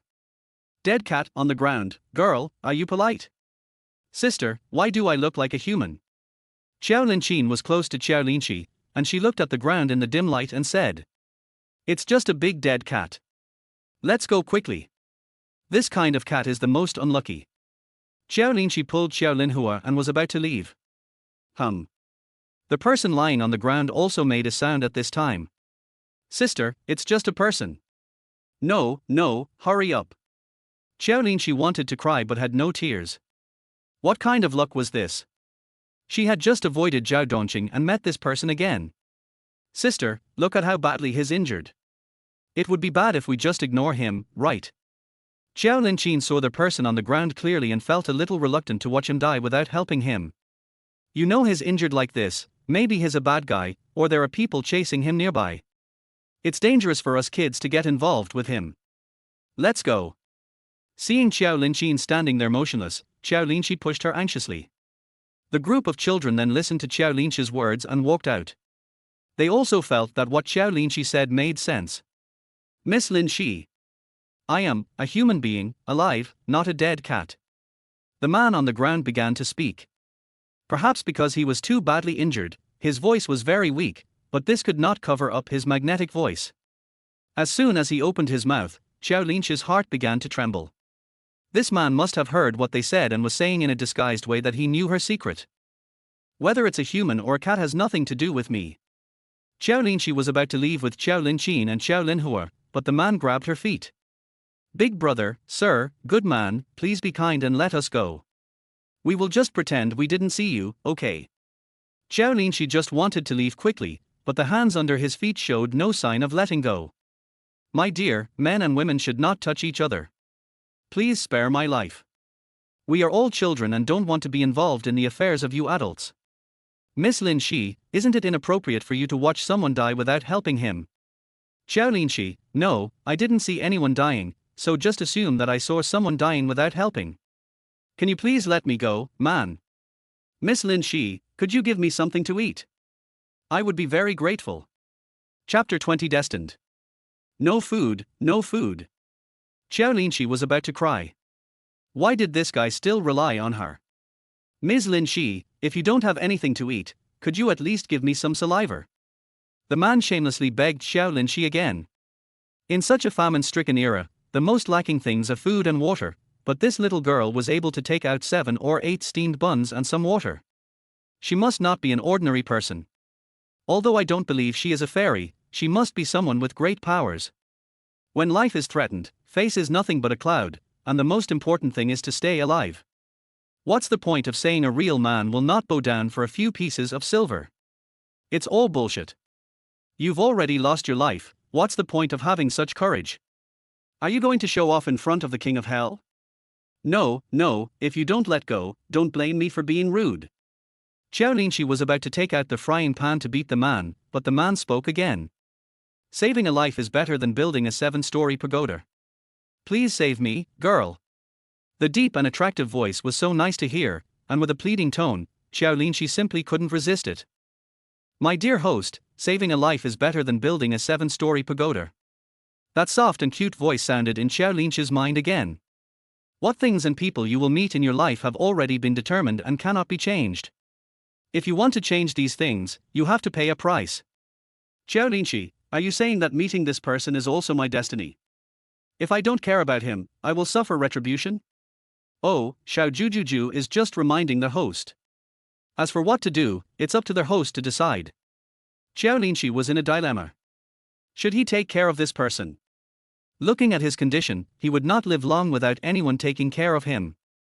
But since he could be hurt like this, it meant that he had an enemy. If she took care of him, would these children be able to withstand the revenge of their enemies? But if she doesn't care, will she be able to bear the retribution? She is now in a dilemma. She can neither intervene nor ignore it. In short, this person has brought her nothing but disaster, but she still has to intervene. Miss Linxi, I am not a bad person. If you save me today, I will protect you for the rest of your life. If you stand aside and watch. What will you do if I stand aside and watch? Man, it doesn't matter. I won't live much longer anyway. Qiao Linxi. Really? Qiao Linxi stamped her feet in anger. She was so unlucky that she had to come to such a hellish place. Not only did she have to take her 18 brothers and sisters to escape the famine, but she also had to take 2 tiger cubs with her. Now there was another seriously injured person. God thinks too highly of her, putting such a heavy burden on her shoulders. When heaven is about to confer a great responsibility on a man, it will first test his mind and will, exhaust his muscles and bones, starve his body, deprive him of all want, and make his plans frustrated. This is to stimulate his heart and harden his nature, and to enable him to do what he was not capable of before. Qiao Linxi, what a bullshit responsibility. She just wants to live a good life. Is it so difficult? Miss Linxi, the man took out a purse from his arms and handed it to Qiao Linxi. This is the most valuable thing I have. This is your reward for saving me. Qiao Linxi didn't want to take the call, but she had to save the person. She was not a living bodhisattva and was not that noble. Since she was offered the money, she would take the call. As for whether she could save the person, that was up to God. I don't know any medical skills, so I may not be able to save you, but I can guarantee that as long as I have a bite to eat, I will squeeze out a portion from my teeth to give you one. As for whether you can survive, I won't make any guarantees for you. The man smiled slightly. Thank you for your help. After saying this, he tilted his head and fainted. Although he was unconscious, his hands were still tightly holding Qiao Linxi's ankles. This man's hands were too big. Qiao Linxi's ankle in his hands felt like an ordinary adult holding the wrist of a 2-year-old child. The difference was too big. Qiao Linxi sighed, squatted down, reached out and poked the man, but he didn't respond. She took some water from the system, pinched the man's mouth open, and dripped a few drops in. No matter what time, human instinct will not disappear. Although this man was in a coma, when Qiao Linxi dripped water into his mouth still moved. After feeding him water, Qiao Linxi looked at the man's bloody face in the starlight, and Qiao Linxi had a headache again. What should she do to make him live longer? She is not a doctor and she doesn't have any special abilities.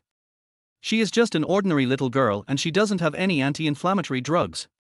There was very little water left now, and Qiao Linxi was reluctant to use it to clean the man's wound. But Qiao Linxi still wanted to see where the man was injured and whether he could be bandaged, so she asked Qiao Linxi to help. Sister, is it wrong for us to take off people's clothes? Qiao Linxi looked at Qiao Linxi's actions, a little hesitant. As Qiao Linxi reached out and groped the man's body, she said, "Don't be so dirty, little kid. I'm not stripping him of his clothes. I'm checking where he's injured to see if I can bandage him. Don't get bogged down in those rules and regulations, like sex is not allowed. It depends on the situation, okay? Sister Linxi, what can I do?" Qiao Linshan handed Qiao Linler to Qiao Linping and walked over. "Oh, find some firewood and I'll make a torch so that we can't see anything in the dark." Qiao Linshan found some dry firewood. Qiao Linxi wrapped it in rags, poured some cooking oil on it and lit it, and the dark room was suddenly lit. Only then did Qiao Linxi see clearly the appearance of the person lying on the ground. His face was indeed a bloody mess. She hesitated for a long time, but still felt that she should wipe her face. She took out some water, wet the man's clothes and then wiped his face. As for why she used men's clothes, it was because her clothes were made of coarse linen, and although the man's clothes were all black, Qiao Linxi could still see that the texture of the clothes was very good. It should be high-quality silk and it felt very soft. After wiping the man's face clean, Qiao Linxi was stunned. This man was so handsome. Sister Linxi, he is so handsome, as if he walked out of a painting. Qiao Linshan was also surprised as she looked at the bloodless man lying on the ground. I think so too. He's better looking than the previous Mr. Zhao. Qiao Linxi seconded. Qiao Linxi nodded, and she also agreed with Qiao Linshan's words. Even though she had seen all kinds of handsome men in the civilized era, she still couldn't deny that the man in front of her, who came from unknown backgrounds and could only bring her disaster, was the most handsome. Older words that describe a good-looking man can be used to describe him, without being exaggerated. Since you are so beautiful, I will reluctantly apply the medicine to you. Chapter 21, Openly Molesting. Qiao Linxi didn't have any medicine, so she could only use her gratitude points to exchange for wish points, and then she got some iodine and gauze. Maybe the system saw that Qiao Linxi was in a difficult situation, so it only exchanged her for what she wanted with 3 wish points. After getting the things, Qiao Linxi looked at the man. He didn't know where he was injured, and he couldn't take off all his clothes, so he could only reach out and touch. Sister. Qiao Linshan, who was standing next to him, looked at Qiao Linxi's face which was slowly turning red, and asked in confusion, "What happened? Is he seriously injured?" Qiao Linxi withdrew her hand with a little embarrassment. Just now, she reached out to check the man's injuries, but she felt his chest as hard as iron and the legendary 8-pack abs. Her face began to heat up. This was the first time Qiao Linxi had done such a blatant act of taking advantage of someone. The wound is on his waist. I'll disinfect it and bandage it. Qiao Linxi had never done such a thing before, but when the time came, she was still able to do it well. She disinfected and bandaged the wound, and then put on the man's clothes. Her back was already wet. "Oh, it's finally healed." Qiao Linxi was so tired that he lay on the haystack with his arms and legs spread out. This kind of man was the typical type who looked thin when dressed but had flesh when undressed. He looked small, but he was very heavy. "Sister, do you think he will die?" Qiao Linshan glanced at the man next to her and asked worriedly. "Just die," Qiao Linxi said nonchalantly, "it's not like you haven't seen dead people before." "Can. Go to sleep. We have to travel tomorrow. We don't know what will happen next." When thinking of this, Qiao Linxi felt a little melancholy. What the future would be like and how far they could go was still unknown. The whole night was silent. The man stared at the broken roof. He actually survived the whole night. Last night he had been hiding on a hidden beam on the roof, but because of his severe injuries, he could hardly hide anymore. Then he saw this group of children chattering and walking in. What surprised him was yet to come. They sat in a circle, and the oldest girl said something he couldn't understand. Then steamed buns appeared in the pot, and there was even colostrum. This gave him hope of survival. In such a famine-stricken time, a group of children still had food left, which meant they were definitely not ordinary people. This is why he shamelessly held onto the girl. He didn't want to die here. He also didn't expect that the girl would smell the blood on him. Although he was injured, he had been treated once. If she didn't have a sensitive sense of smell, she wouldn't have been able to smell it. "Hey!" The man was distracted when he heard a sigh. It was the voice of the girl named Linxi. It was another day of being woken up by the system. Qiao Linxi opened his eyes helplessly and looked at the dim sky. After signing in, he woke up his 18 brothers and sisters one by one and started the daily Thanksgiving ceremony. "Thank God, the 19 of us brothers and sisters have spent another night safely." Each child repeated what Qiao Linxi said, and Qiao Linxi collected 19 points of gratitude. With such a loud noise, the man stopped pretending to sleep, opened his eyes, and sat up with difficulty. "Thank you for saving my life, young lady." This kind of great favor would give more gratitude points, directly 20 points of gratitude points. This made Qiao Linxi feel more balanced. "I'm glad you're okay.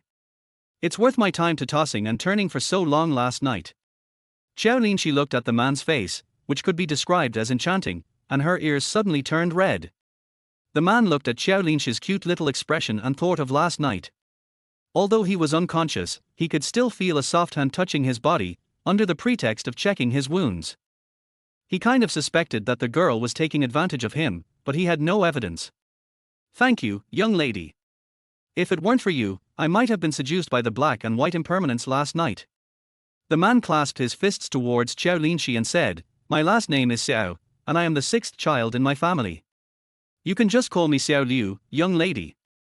"Xiao Liu." Qiao Linxi muttered, "It sounds like a eunuch's name, Xiao Liuzi. If the girl is happy, you can call her that." Qiao Linxi curled her lips. This man was very smooth talking. Seeing that everyone was awake, Qiao Linxi looked at the lunchbox in the system and found that the level 4 lunchbox had produced 8 steamed buns. There were 8 steamed buns to be shared among 20 people. Qiao Linxi really felt like crying but had no tears. He exchanged his gratitude points for some water and distributed it equally to everyone. That was the end of the breakfast. "Oh, I forgot there are tiger cubs. These 2 cubs need milk. I really found 2 living ancestors for myself." Seeing the 2 tiger cubs, Xiao Liu was surprised again that this girl actually raised tigers. After feeding the tiger cub, they could finally set off, but looking at Xiao Liu sitting on the ground, Qiao Linxi was in trouble again. "Mr. Xiao Liu, can you walk on your own?" Xiao Liu looked at his legs and shook his head. "I'm afraid not." Qiao Linxi scratched her head. Last night she was only focused on checking Xiao Liu's upper body and had no time to look at his legs. "Let me see." As Qiao Linxi spoke, he squatted down and lifted up Xiao Liu's robe, and so that there was indeed something sticky on his right leg, and there was a very pungent smell of blood. "You probably have a broken bone. I'll find something to fix it for you." If Qiao Linxi's memory was correct, a fracture should be treated by resetting the bone and fixing it with something to prevent the broken bone from moving. But Qiao Linxi didn't study medicine after all, so he had no idea about bone repositioning and could only rely on his luck. "Well, I'm not a medical student. Mr. Xiao Liu, bear with me. I'll use something to fix your bones. After struggling for nearly half an hour, Qiao Linxi finally managed to fix Xiao Liu's legs. But he couldn't walk like this, so he had to find something to push him, which made Qiao Linxi feel troubled again. As soon as he walked out of the shabby house, Qiao Linxi saw a cart. It was really like a koi fish possessed him. After moving Xiao Liu onto the cart, Qiao Linxi pushed him by herself. After walking a few steps, she thought of another question. Xiao Liu must have an enemy. If he went out like this, if he was recognized by his enemy, all of them would be in trouble. Looking at Xiao Liu's handsome features, Qiao Linxi suddenly had an idea. After parking the car, she took out the makeup bag she got when she signed in the morning and began to disguise Xiao Liu.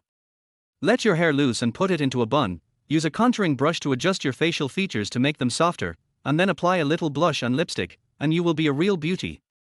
Seeing Xiao Liu, a masculine man, turn into a woman, the other children couldn't help but laugh. Sister Linxi, this big brother is so handsome. Xiao Liu had been enduring it. It was bad enough that the girl smeared her clothes on his face, but why did she also stuff 2 pieces of cloth into his chest?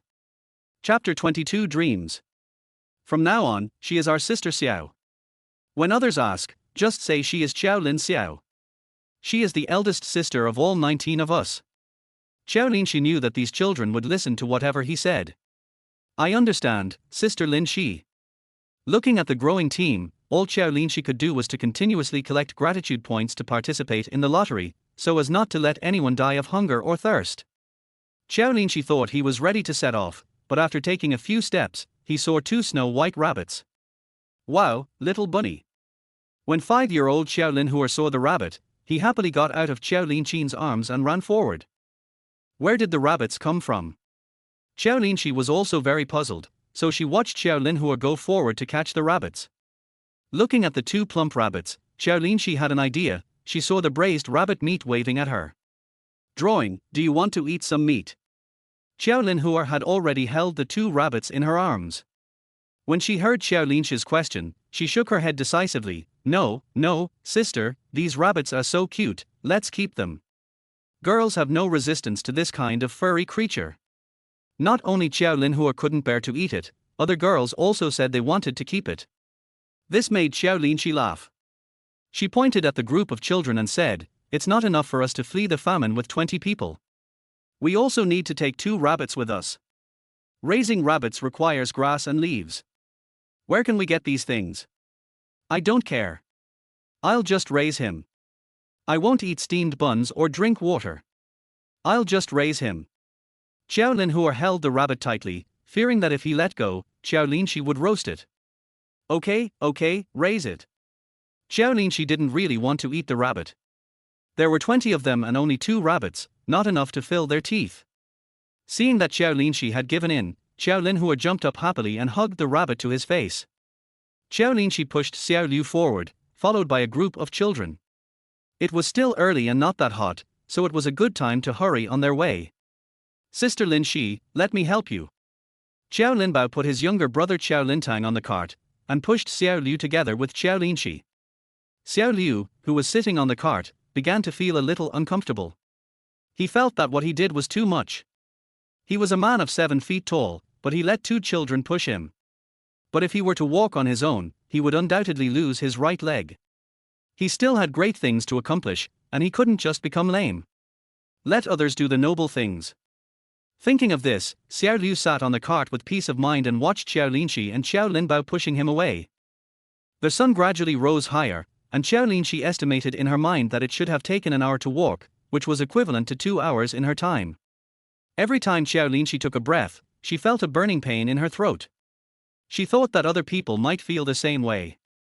Thinking about this, Qiao Linxi started talking to Qiao Linbao. Linbao, do you know that when God wants to give a man a great responsibility, he must first make his mind suffer, his muscles and bones tired, his body hungry and his body empty?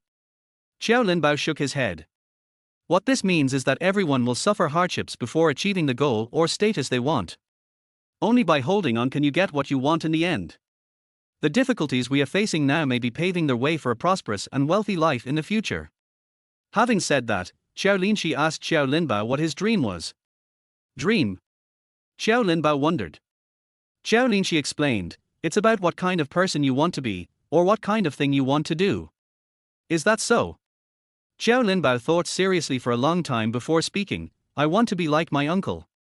Uncle? My father. Qiao Linbao nodded. Yes, my uncle is very capable.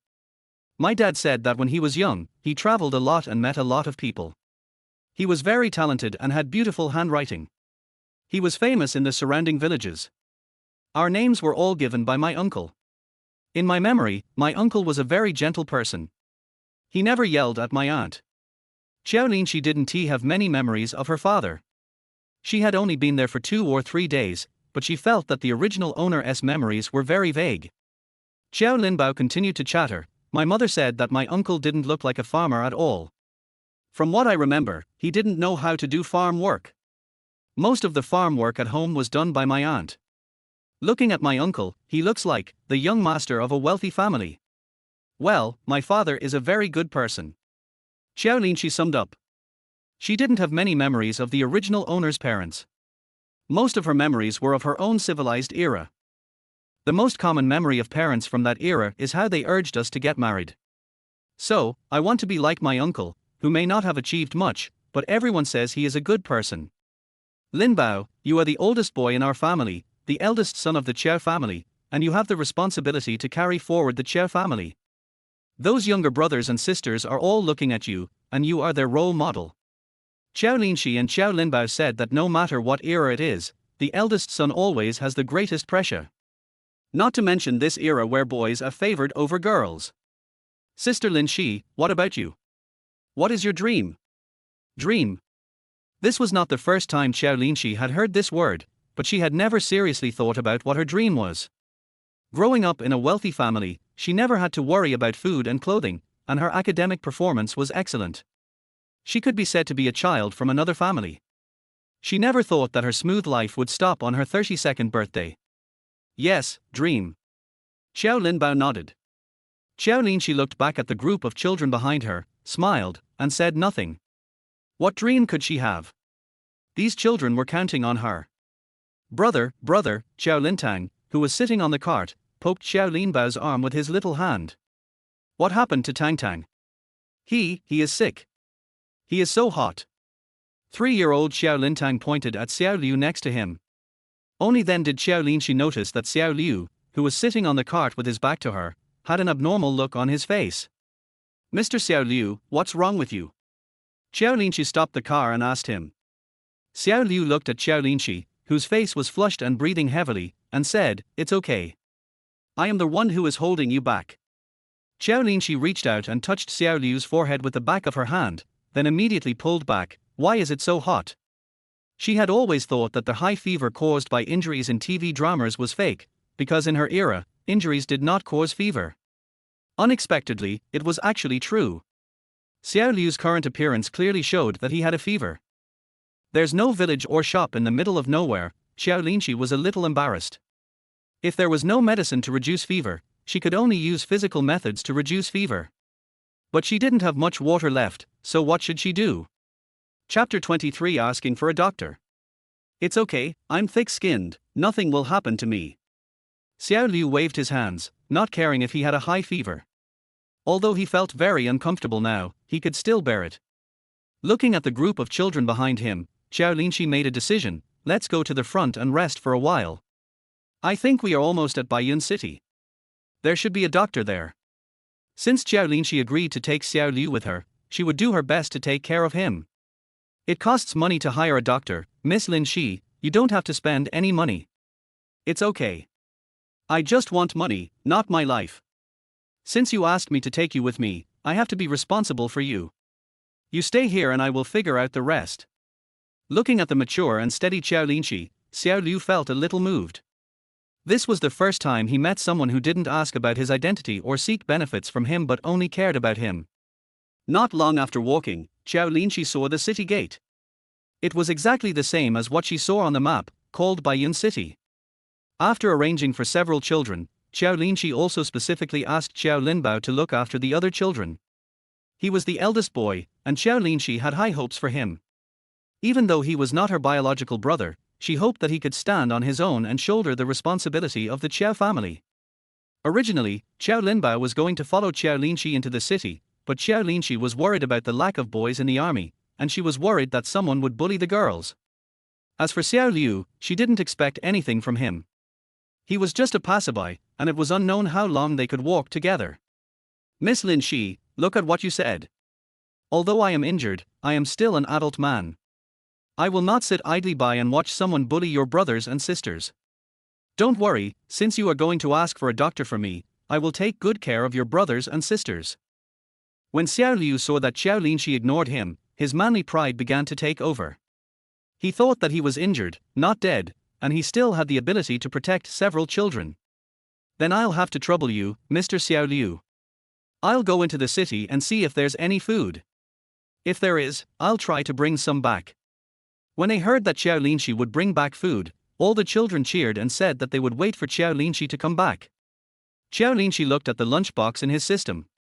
8 steamed buns had been produced. It should be no problem to bribe the officers guarding the city with 1 steamed bun. Watching Qiao Linxi's back gradually moving away, Xiao Liu realized that the girls' clothes were very big and were men's clothes, and they looked a little familiar. Brother Linbao, your sister's clothes don't seem to be hers. I think they don't fit well. Xiao Liu asked Qiao Linbao, who was staring at Xiao Linxi's back. Oh, that belongs to Mr. Zhao. My sister's clothes were torn by the refugees when she was in the last city. Mr. Zhao. Xiao Liu's heart skipped a beat. Is it that Mr. Zhao? Qiao Linbao didn't say much, but went to count the number of people. There were 17 of them, all present and in good order. Seeing that Qiao Linbao didn't say much, Xiao Liu stopped asking. Although he said that there was no need to see a doctor, he was really feeling very uncomfortable. All the bones in his body felt like they were broken, and he had a splitting headache. He was also holding on when facing the girl. The sun above seemed to be scorching the entire earth, making people feel like they were in a furnace. The scorching sun even made people smell the smell of burning clothes. Soon, Xiao Liu felt drowsy. In a daze, Xiao Liu seemed to hear some quarreling. He opened his eyes with great effort and saw Qiao Linbao standing in front of him, arguing with several people. Qiao Linbao opened his hands to stop the burly men in front of him. No, you can't go through. Hey, you little brat, do you know what this is? How dare you stop this? The man was wearing sackcloth and holding a gleaming sword in his hand. I've already told you that I know the man on the cart, and his friend. Why are you so stubborn, kid? My sister said that no one is allowed to get close to my sister Xiao. Qiao Linbao was really afraid of these people. They were adult men with swords in their hands. They were not good people. But Qiao Linxi had ordered not to let anyone get close to Xiao Liu. Even though Qiao Linbao was afraid, he had to follow Qiao Linxi's order. Sister Xiao. Tong Yu looked at the boy in front of him in confusion. The boy was not even as tall as his waist, so where did he get the courage to stop him? Also, isn't this his master Xiao? When did she become Sister Xiao? Qiao Linbao puffed out his chest and said firmly, yes, Qiao Linxiao, our eldest sister. This is not. Tong Yu saw that Xiao Liu must be seriously injured, so he didn't care about the little brat and stretched out his hand to pull him away. Unexpectedly, his hand was bitten. You little brat, Tong Yu pushed Qiao Linbao away in pain, his arm bleeding. You bit me pretty hard, believe it or not, I'll chop you to pieces with my knife. Tong Yu was also anxious.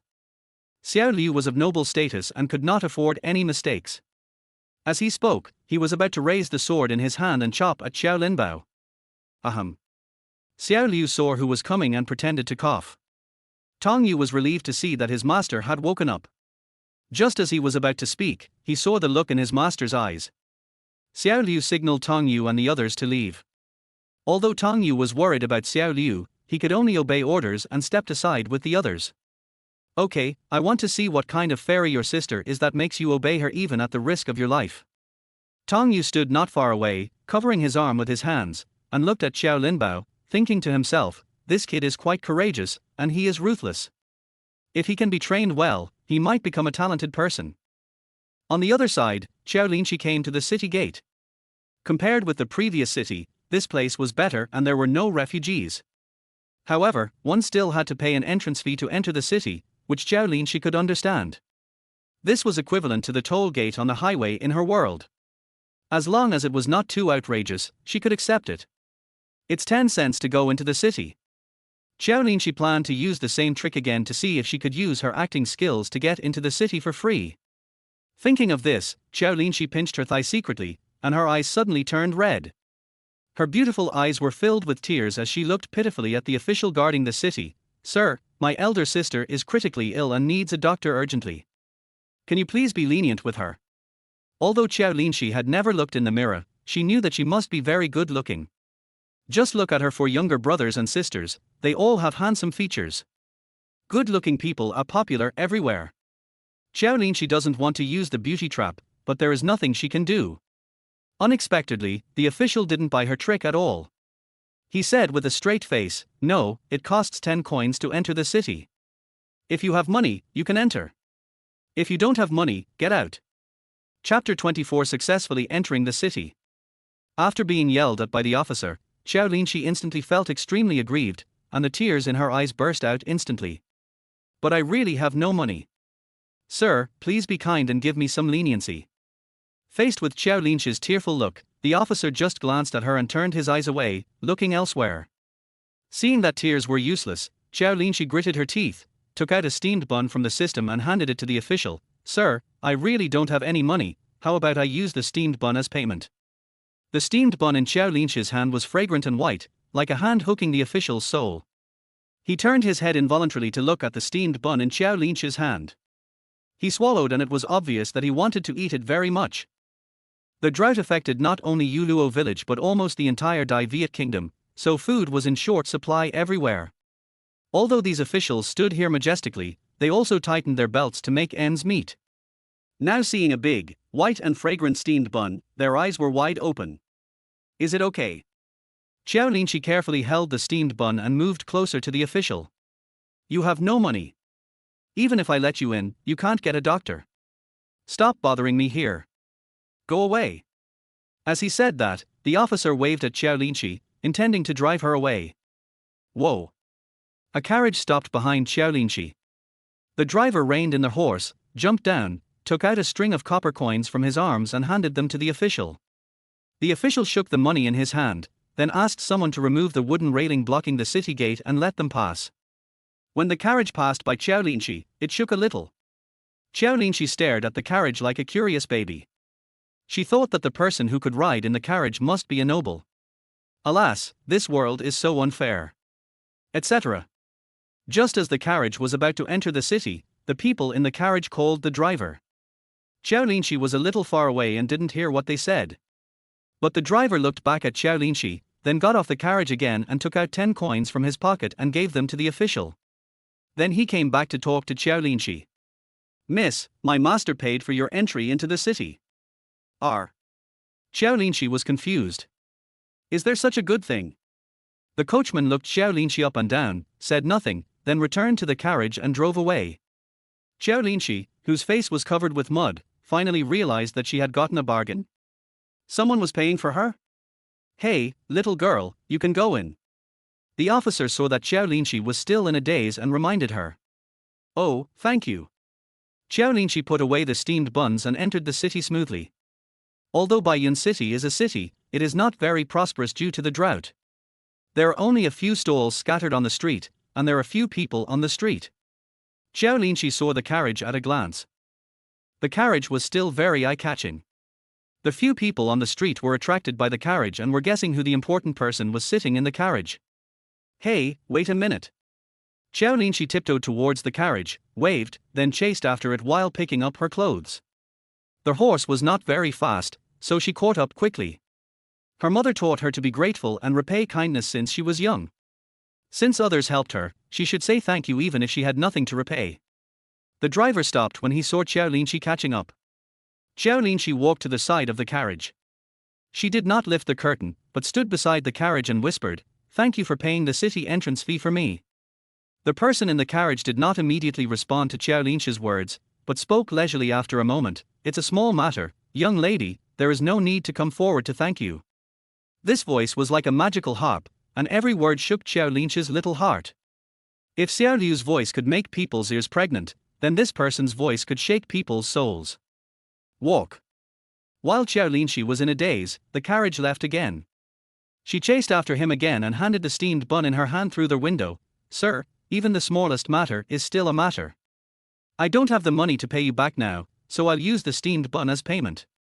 After a long time, the steamed bun in Qiao Linxi's hand was taken away by someone in the car. The girl is good at calculating. One steamed bun is equivalent to 10 cents of the city entrance fee. Qiao Linxi was a little embarrassed. She didn't know the prices here, nor did she know what she could buy with 10 cents, but the only thing she could afford right now was steamed buns. And don't worry, if you run out of steamed buns, lunch boxes will be automatically produced when the time comes. All I can give is steamed buns. Thank you again for your generosity. If we meet again in the future, I will definitely repay you double. After saying this, Qiao Linxi gave himself a thumbs up in his heart. This line was well said. Har har, the man on the bus chuckled, I'll keep this in mind. If we meet again someday, I'll definitely ask you to return the 10 cents. After saying that, the carriage moved forward again. Qiao Linxi scratched the back of her head, feeling that all these good lines were nonsense. She didn't even know what the other person looked like, tall, short, round or flat. How could she pay her back in the future? Forget it, we will definitely meet if we are destined to do so. Qiao Linxi didn't worry about it, but asked someone where there was a medicine store. She had to get straight to the point. There was a group of children waiting for her outside the city. Following the direction pointed out by the kind-hearted person, Qiao Linxi soon saw the pharmacy. After entering the pharmacy, Qiao Linxi immediately saw the old man sitting in front of the counter. She concluded that this man must be the doctor, so she took a deep breath and walked up to him. You are doctor, aren't you? The old doctor looked up at Qiao Linxi and hummed. Qiao Linxi spoke again. My elder sister was seriously injured, her right leg was broken, and now she has a high fever. Can you prescribe some medicine for me? I don't have money, but I can exchange other things for medicine with you, is that okay? The old doctor looked up at Qiao Linxi and said, Little girl, do you think you are playing house? You are exchanging things for medicine. I am not the reincarnation of a living bodhisattva. I cannot do such a thing as helping others. If you want medicine, you have to pay for it. In times of famine, everyone has a hard time. Kindness is nothing but empty talk, and the most important thing is to stay alive. Qiao Linxi was really anxious. She urgently needed medicinal herbs to treat Xiao Liu, but she had no money. What should she do? Can't I exchange water with you? Steamed buns are also acceptable. When the old doctor heard Qiao Linxi say to exchange it for water, his heart skipped a beat. This girl who didn't look rich actually said to exchange water and steamed buns for medicine. Doesn't she know that water and food are more valuable than gold now? Water. The old doctor stroked his beard and said, If you can get a bag of water, I'll prescribe you a fever-reducing medicine. If you can get 2 bags of water, I'll also give you the hemostatic medicine. Chapter 25 Buying Medicine and Making Money. The old doctor was calculating in his mind. Business was slow right now, and there hadn't been a single patient for 10 days or half a month. He could barely make ends meet, let alone get water. After a few years of drought, the well in the backyard had long been dry. Now in Baiyun City, people have to buy water. In order to keep the people of Baiyun City alive, the government has spent a lot of manpower and financial resources to find water elsewhere. If the people of Baiyun City want to drink water, they have to go to the government office to buy it. Then, can you come out of town with me? I will see my sister in person. After I see my sister, I will give you the water. This old man has a really evil heart. Qiao Linxi also knows that water is more expensive than gold nowadays, but there is nothing she can do as she can't afford to delay with Xiao Liu. No, you have to pay the entrance fee when you leave the city and come back. Little girl, I have been practicing medicine for a lifetime and I will never cheat you. As long as you agree to pay for the medicine with 2 bags of water, I will definitely prescribe medicine for you according to the symptoms you described. Seeing that the old doctor refused to see the patient, Qiao Linxi had to compromise. She asked the old doctor to get a water bag. After getting the water bag, Qiao Linxi said mysteriously, Old doctor, I'd like to borrow your backyard for a while. You can help me prepare the medicine and I'll fill it with water for you. We'll exchange the water and the medicine at the same time. Upon hearing that there was water, the old doctor nodded quickly and asked Qiao Linxi to go to the backyard. After Qiao Linxi went to the backyard, he poured the unused water from cooking porridge into the water bag. The old doctor did not lie to Qiao Linxi. After Qiao Linxi took out 2 bags of water, he saw that he was holding several packages of things wrapped in brown paper. Qiao Linxi guessed that they were medicine. "Girl, here are the medicines. This is a medicine for stopping bleeding and healing, for external application. This is a medicine for reducing fever, simmer over low heat, and take 3 times a day. This is a medicine for promoting bone growth, for external application. I've written them all down for you." Qiao Linxi did notice that there were pieces of paper pasted on it. She didn't expect that the doctor was so attentive. After getting the medicine, Qiao Linxi did not forget to thank him and collect some gratitude points. Gratitude points are her reliance for survival. After leaving the pharmacy, Qiao Linxi was thinking about what to bring for the children. Currently, she only had steamed buns, water, and the leftover rice from cooking porridge. After eating steamed buns for several days in a row, Qiao Linxi felt that her mouth was very bland and wanted to eat something else. But she has no money, which is a century-old problem. Qiao Linxi was in a dilemma when she suddenly saw a carriage stopped in front of a shop. She stretched her head to take a look and saw that it was a rouge and powder shop. An idea suddenly came to her, a way to make money. So, Qiao Linxi walked towards the rouge and powder shop with the pile of medicine. She was a senior white-collar worker in her previous life, so she was good at makeup. Besides, she had a makeup bag in her system, which contained all the commonly used cosmetics, and some she hadn't opened yet. She planned to exchange these cosmetics for some money. A girl about 12 or 13 years old, wearing a light green dress, got off the carriage. TSK, are all kids nowadays so precocious? They are already so mature and steady at the age of 12 or 13. After the girl got off the carriage, she stretched out her hand, and a whiter and slender hand held the girl's hand. Not long after, a slightly older girl walked out of the carriage, bending over. The moment he saw the girl, Qiao Linxi thought of a sentence: "My daughter has grown up. This girl should be only 15 or 16 years old." The clothes and headdress she wore were not of the same level as the previous girl. They were obviously much more gorgeous than the previous girl. "Miss, what's your step?" Sure enough, the woman behind was the master, and the younger girl was just a maid. After getting off the car, the master and servant looked around before entering the rouge and powder shop. Qiao Linxi could hear the flattering voice of the shop owner from such a distance. That's right. In this day and age, business is slow. If a young lady from a wealthy family comes to visit, the shop owner has to treat her like a deity. "Oh, Miss Qin, you're here. Please come in quickly. It's hot outside." The Qin family is one of the best in Baiyun City. Drought only affects the poor. For such a wealthy family, there is no impact, at most it will be a little hotter. When a rich lady comes to the store, the shop owner will take out the best rouge and powder without asking. Miss Qin looked at the beautifully packaged rouge and powder with a frown on her face. She was not very satisfied with them. She had used them all before and didn't feel very good. "Boss, are there no other new products?" "Oh, Miss Qin, you know what the situation is like now. It's been dry for so many years, and the raw materials for making rouge and powder can't be grown. These are shipped from other places. I specially leave them for you, Miss Qin." At this time, Qiao Linxi also entered the store, but she was wearing oversized men's clothing and her hair was a little messy. She looked like a beggar, so no one paid any attention to her. With Qiao Linxi's appearance, even in this era, the shop owner didn't drive her away because he thought grasshopper legs were meat. In previous years, he would have treated her as a beggar and sent her away. Qiao Linxi held the medicine and looked quietly at the rich lady. She seemed very dissatisfied with those rouge and powder. No matter how the shop owner praised her for those things, she remained unmoved. Let's go." Miss Qin turned and left, with an unhappy look on her face. "Miss, aren't we going to buy any? This Jiangji rouge shop is the largest rouge shop in the entire Baiyun city. Miss, you don't like the stuff here, and I'm afraid there's nothing better in other shops." The maid Qiao advised her young lady, "I heard from the servant beside the master that Master Jiyu will arrive in Baiyun City today. Aren't you going to meet him?" "Miss Qin, Qiao is right. Our shop is the largest shop in the entire Baiyun City. You have used these things before. The quality is impeccable. Miss Qin is as beautiful as a fairy. After using them, Master Jiyu will definitely be unable to take his eyes off them.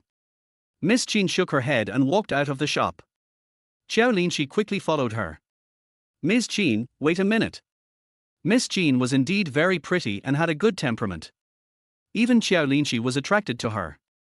What do you want to do, beggar? Qiao looked at Qiao Linxi with a face full of vigilance. The beggar Qiao Linxi was stunned for a moment, then looked down at her appearance. Compared with the gorgeously dressed Miss Qin, it was not an exaggeration to say that she was a beggar. Qiao. Miss Qin looked at her maid unhappily, don't talk nonsense. After saying that, Miss Qin looked at Qiao Linxi and asked, Miss, do you have something to tell me? Miss. Qiao looked at her own young lady who was so kind, and stamped her feet in frustration. She must be begging from you, why are you paying attention to her? Chapter 26, Transforming Miss Qin. There are so many beggars in Baiyun City, you can't give alms to them all, young lady. Besides, aren't you going to see Master Jiyu? Little sister, I am not a beggar, and I will not beg from your master. I must have something to ask you. After Qiao Linxi finished speaking, she looked at Miss Qin and said, Miss Qin, are you going to meet your sweetheart? Do you want to dress up a little prettier? So what? What does it have to do with you? Many times, maids are the mouthpieces of their masters, and the character of their masters can be seen from the behavior of a maid. I'm afraid that Miss Qin is not a gentle and virtuous person, otherwise why would the maid be so mean and sarcastic? Miss Qin, didn't you buy the rouge and powder you wanted? Miss Qin nodded, well, I have tried everything in the shop, but it doesn't have the effect I want. Qiao Linxi asked again, what effect does Miss Qin want? Maybe I can help you. You? Qiao sneered, have you ever looked in the mirror? You don't even look at what you look like, and you still want to help my young lady. Of course I know what I look like. Qiao Linxi didn't care about being ridiculed at all. I came here from far away with a dozen brothers and sisters. This little sister may not know how difficult it was to escape from the famine. But you should know that drinking water is a problem, so where can I get extra water to clean myself up?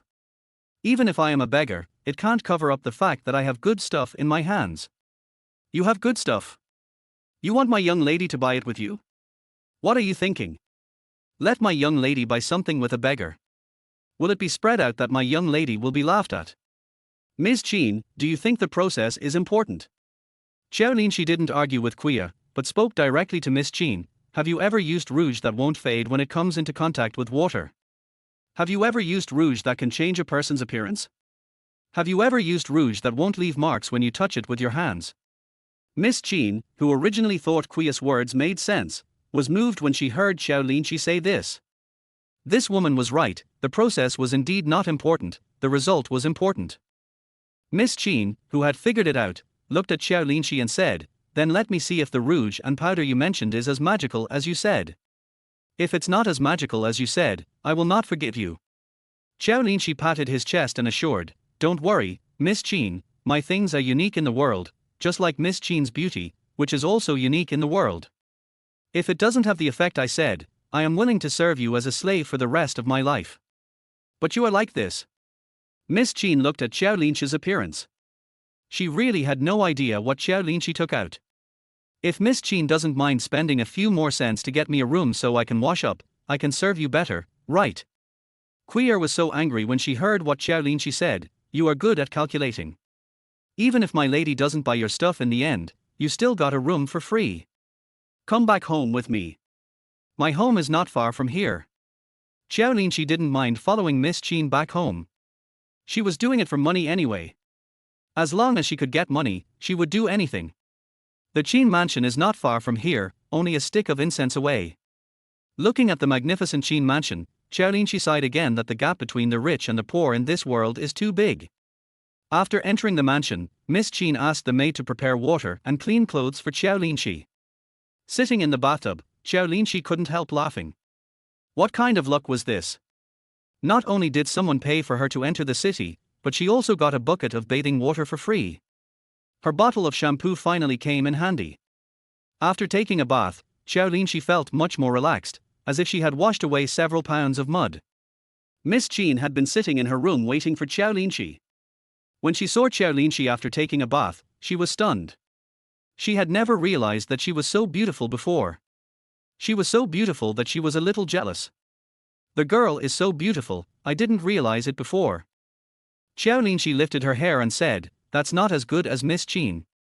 She's not only beautiful as a fairy, but also born into a wealthy family. I'm just a lowly weed on the side of the road. There's no comparison between me and Miss Qin. Miss Qin laughed at this, and she laughed for a long time before she said seriously, then let's get started. Qiao Linxi looked at Miss Qin for a while, and then she had a clear idea in her mind. She started to style her clothes while saying, Miss Qin is like a flower. She should dress as delicately as a flower at her age. There is no need to follow the crowd and dress herself so maturely. The clothes that Qiao Linxi was wearing had wide sleeves, which also concealed her movements of taking out cosmetics from the system. Cleansing, concealing, applying foundation, contouring, applying makeup, and finally setting the makeup. This series of operations took an hour and the sky began to darken. Oh my god, miss, isn't this too beautiful? Qiao went from disbelief at first to surprise now. She is obviously still her own daughter, but she looks different. How is it? Are you satisfied, Miss Qin? Qiao Linxi took out a small mirror to look at Miss Qin. Miss Qin was startled by the clear mirror. What is this? Why is it so clear? This is a mirror, the only one in the world, and now I'm giving it to Miss Qin. Miss Qin looked at herself in the mirror, as if she didn't recognize herself. I feel something is different. Miss Qin was beautiful before, but she lacked some spirituality. A girl of your age should be innocent and naive. Your makeup before was too dignified, like a shackle, locking up your spirituality. Miss Qin was really satisfied with Qiao Linxi's transformation. Seeing that it was getting late, she asked Qiao to get out the purse. Without asking Qiao Linxi how much money it was, she gave her the whole bag. Qiao Linxi was also very honest. She left all her cosmetics to Miss Qin, and also reminded Qiao that she should gently wipe her face with makeup remover oil before washing it with warm water before going to bed at night. Qiao Linxi was extremely happy after getting the money. Led by her maid, she walked out of the mansion with her medicine in her hand. However, she bumped into someone opposite her in a corridor. Because the door was just around the corner, the maid who led the way went back to serve Miss Qin, letting Qiao Linxi leave by herself. Unexpectedly, she bumped into someone else. Oh, sorry, I didn't see that. The person who bumped into Qiao Linxi was a man in his 40s, dressed in silk and satin. He looked somewhat similar to Miss Qin and should be Miss Qin's father. It's okay, the man gracefully gave Qiao Linxi a light support. When Qiao Linxi looked up, he was surprised. Chapter 27 Kidnapped. Girl, you? Oh, sorry. Qiao Linxi kept apologizing, and then ran away holding up her skirt. This man is Miss Qin's father, Master Qin. He is an official appointed by the court, sent by the court to help with disaster relief. Master Qin stared at Qiao Linxi's back in a daze. She seems like an old friend of mine. Master, this girl was brought back by the young lady. Why don't you go and ask the young lady who she is? The servant's words brought Master Qin back to his senses. He waved his hand and said, no need. The world is so big, it's not surprising to have a few similar people. On the other side, Qiao Linxi left Qin's house. It was already dark outside, and all the shops were hung with red lanterns. Although it was night, the air was still hot. Seeing this situation, Qiao Linxi could only buy cooked food for those brothers and sisters. When he thought of the 18 brothers and sisters, plus the injured Xiao Liu, the 2 tiger cubs and the 2 rabbits, he got a headache. 20 people need a lot of food. I don't know how much cooked food she can buy with this little money. It was already dark, and Qiao Linxi was a little worried about his younger brothers and sisters outside the city. After looking around, he couldn't find anywhere to buy food that was easy to carry and could be eaten directly, so Qiao Linxi planned to leave the city first. The system's lunchbox had already produced 8 steamed buns for dinner, plus the 7 for lunch, a total of 15 steamed buns, enough for one meal. Originally there were 8 for lunch, but Qiao Linxi took one out to give to the person who paid for her to enter the city, so there were only 7. In one scene, Qiao Linxi had a bag of money in her arms. She was very nervous, afraid that she would run into some hooligans or something. If she did, she would lose all her money. Qiao Linxi also asked the system if he could put the money into the system's grid, but Xiao Juju said no. The host has not yet activated the storage function. The system can only store items that are issued by the system. Other items cannot be stored in. Sometimes, the more you worry about something, the more likely it is to happen. Qiao Linxi was stopped by a group of people before he even left the city. Hey, where did this little beauty come from? Why have I never seen her before? The leader was a man wearing a square hat on his head, a red flower on his ear, and running in a crescent white suit. He had a slicked back hair and powdered face, and looked very much like Zhu Ganlai in a certain movie. Master Wei, isn't this little beauty a little young? She looks good, but she doesn't look like she's even old enough to wear a wedding band. Wei Dashan, the youngest son of the Baiyan City County Magistrate, was idle and played with cats and dogs on weekdays. He often harmed decent women by relying on his father being a parent official. The system told Qiao Linxi this information in her mind. Qiao Linxi cried out that she was unlucky. If she had known this would happen, she would not have gone to wash up. It's better to be smaller. This way it's tender, more delicious, and easier to train, right? Wei Dashan looked at Qiao Linxi with lustful eyes. His naked gaze made Qiao Linxi very uncomfortable. She lowered her head and was about to walk around Wei Dashan, but was stopped by others. Hey, little beauty, where are you going so late? Why don't you stay and accompany our Master Wei? Maybe if Master Wei is happy, he will let you be a concubine, and you will be the county magistrate's daughter-in-law in the future. Qiao Linxi didn't want to bother with these playboys and just wanted to leave quickly. Seeing that she didn't say anything, Wei Dashan pinched Qiao Linxi's chin with his hand, forcing her to look at him, then burped at Qiao Linxi, making her want to vomit. She hated drunk people the most. My little beauty, you have quite a personality. I want you tonight. Let me go. Qiao Linxi smashed the medicine in his hand on Wei Dashan's face. Just as he was about to take out the frying pan from the system, he was slapped by Wei Dashan. Occasionally, someone would pass by on the street, but when they saw Wei Dashan and his group, they would quickly walk away. No one would care about such a thing, nor would they dare to. That was the county magistrate's son. You little bitch, how dare you hit me? Wei Dashan was furious and raised his foot to kick Qiao Linxi. Master Wei, no, how can we play if it's broken? If a person doesn't listen, after taking a dose of medicine, won't he behave like a cat? Don't. Wei Dashan supported him and pushed away the others, tie him up and send him back to the mansion. I want to eat spicy food tonight. After all, Qiao Linxi was just a 14-year-old girl and was no match for this group of adult men. One of them lifted Qiao Linxi up with one hand. She was terribly frightened and also worried about her brothers and sisters outside the city. Help, help! Someone is trying to abduct a woman. Qiao Linxi struggled desperately and shouted, but no one came forward. They saw Wei Dashan as if he were a plague god and hid far away, let alone came forward to save Qiao Linxi.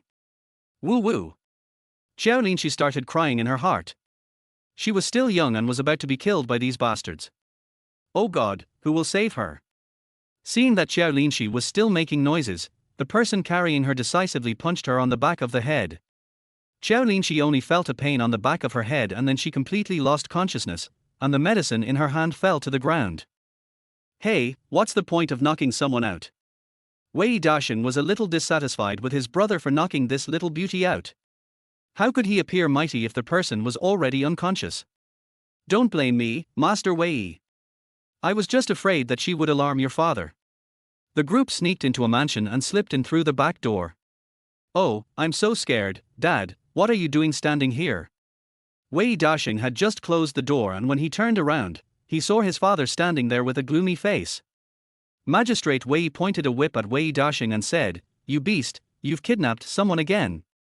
I'll beat you to death. Ouch, Dad, it hurts. Master, please stop beating me. We only have one Xing'er. If he gets hurt, who will take care of us in our old age? For a moment, the backyard was in chaos. Dad, please stop and listen to me.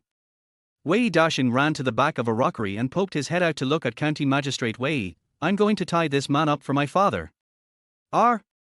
What? The county magistrate's wife was surprised. For your father? You little bastard. Mom, please listen to what I have to say. After Wei Dashan dodged his mother's attack, he rushed up the rockery and looked down at his parents. Don't you know that Jiyu Changfeng has come to Baiyan City? Which Jiyu Changfeng? That girl from Jinkangli.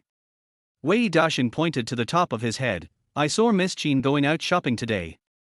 She was going to dress up nicely and climb into Jiyu Changfeng's bed. What does that have to do with you kidnapping this woman? His Qin family is an important member of the court, so it's normal for them to have a good relationship with Jiyu Changfeng. Oh, my father, don't you want to climb up? As long as you climb up to Jiyu Changfeng's high branch, it will be a matter of a word for him to go to the capital to be an official.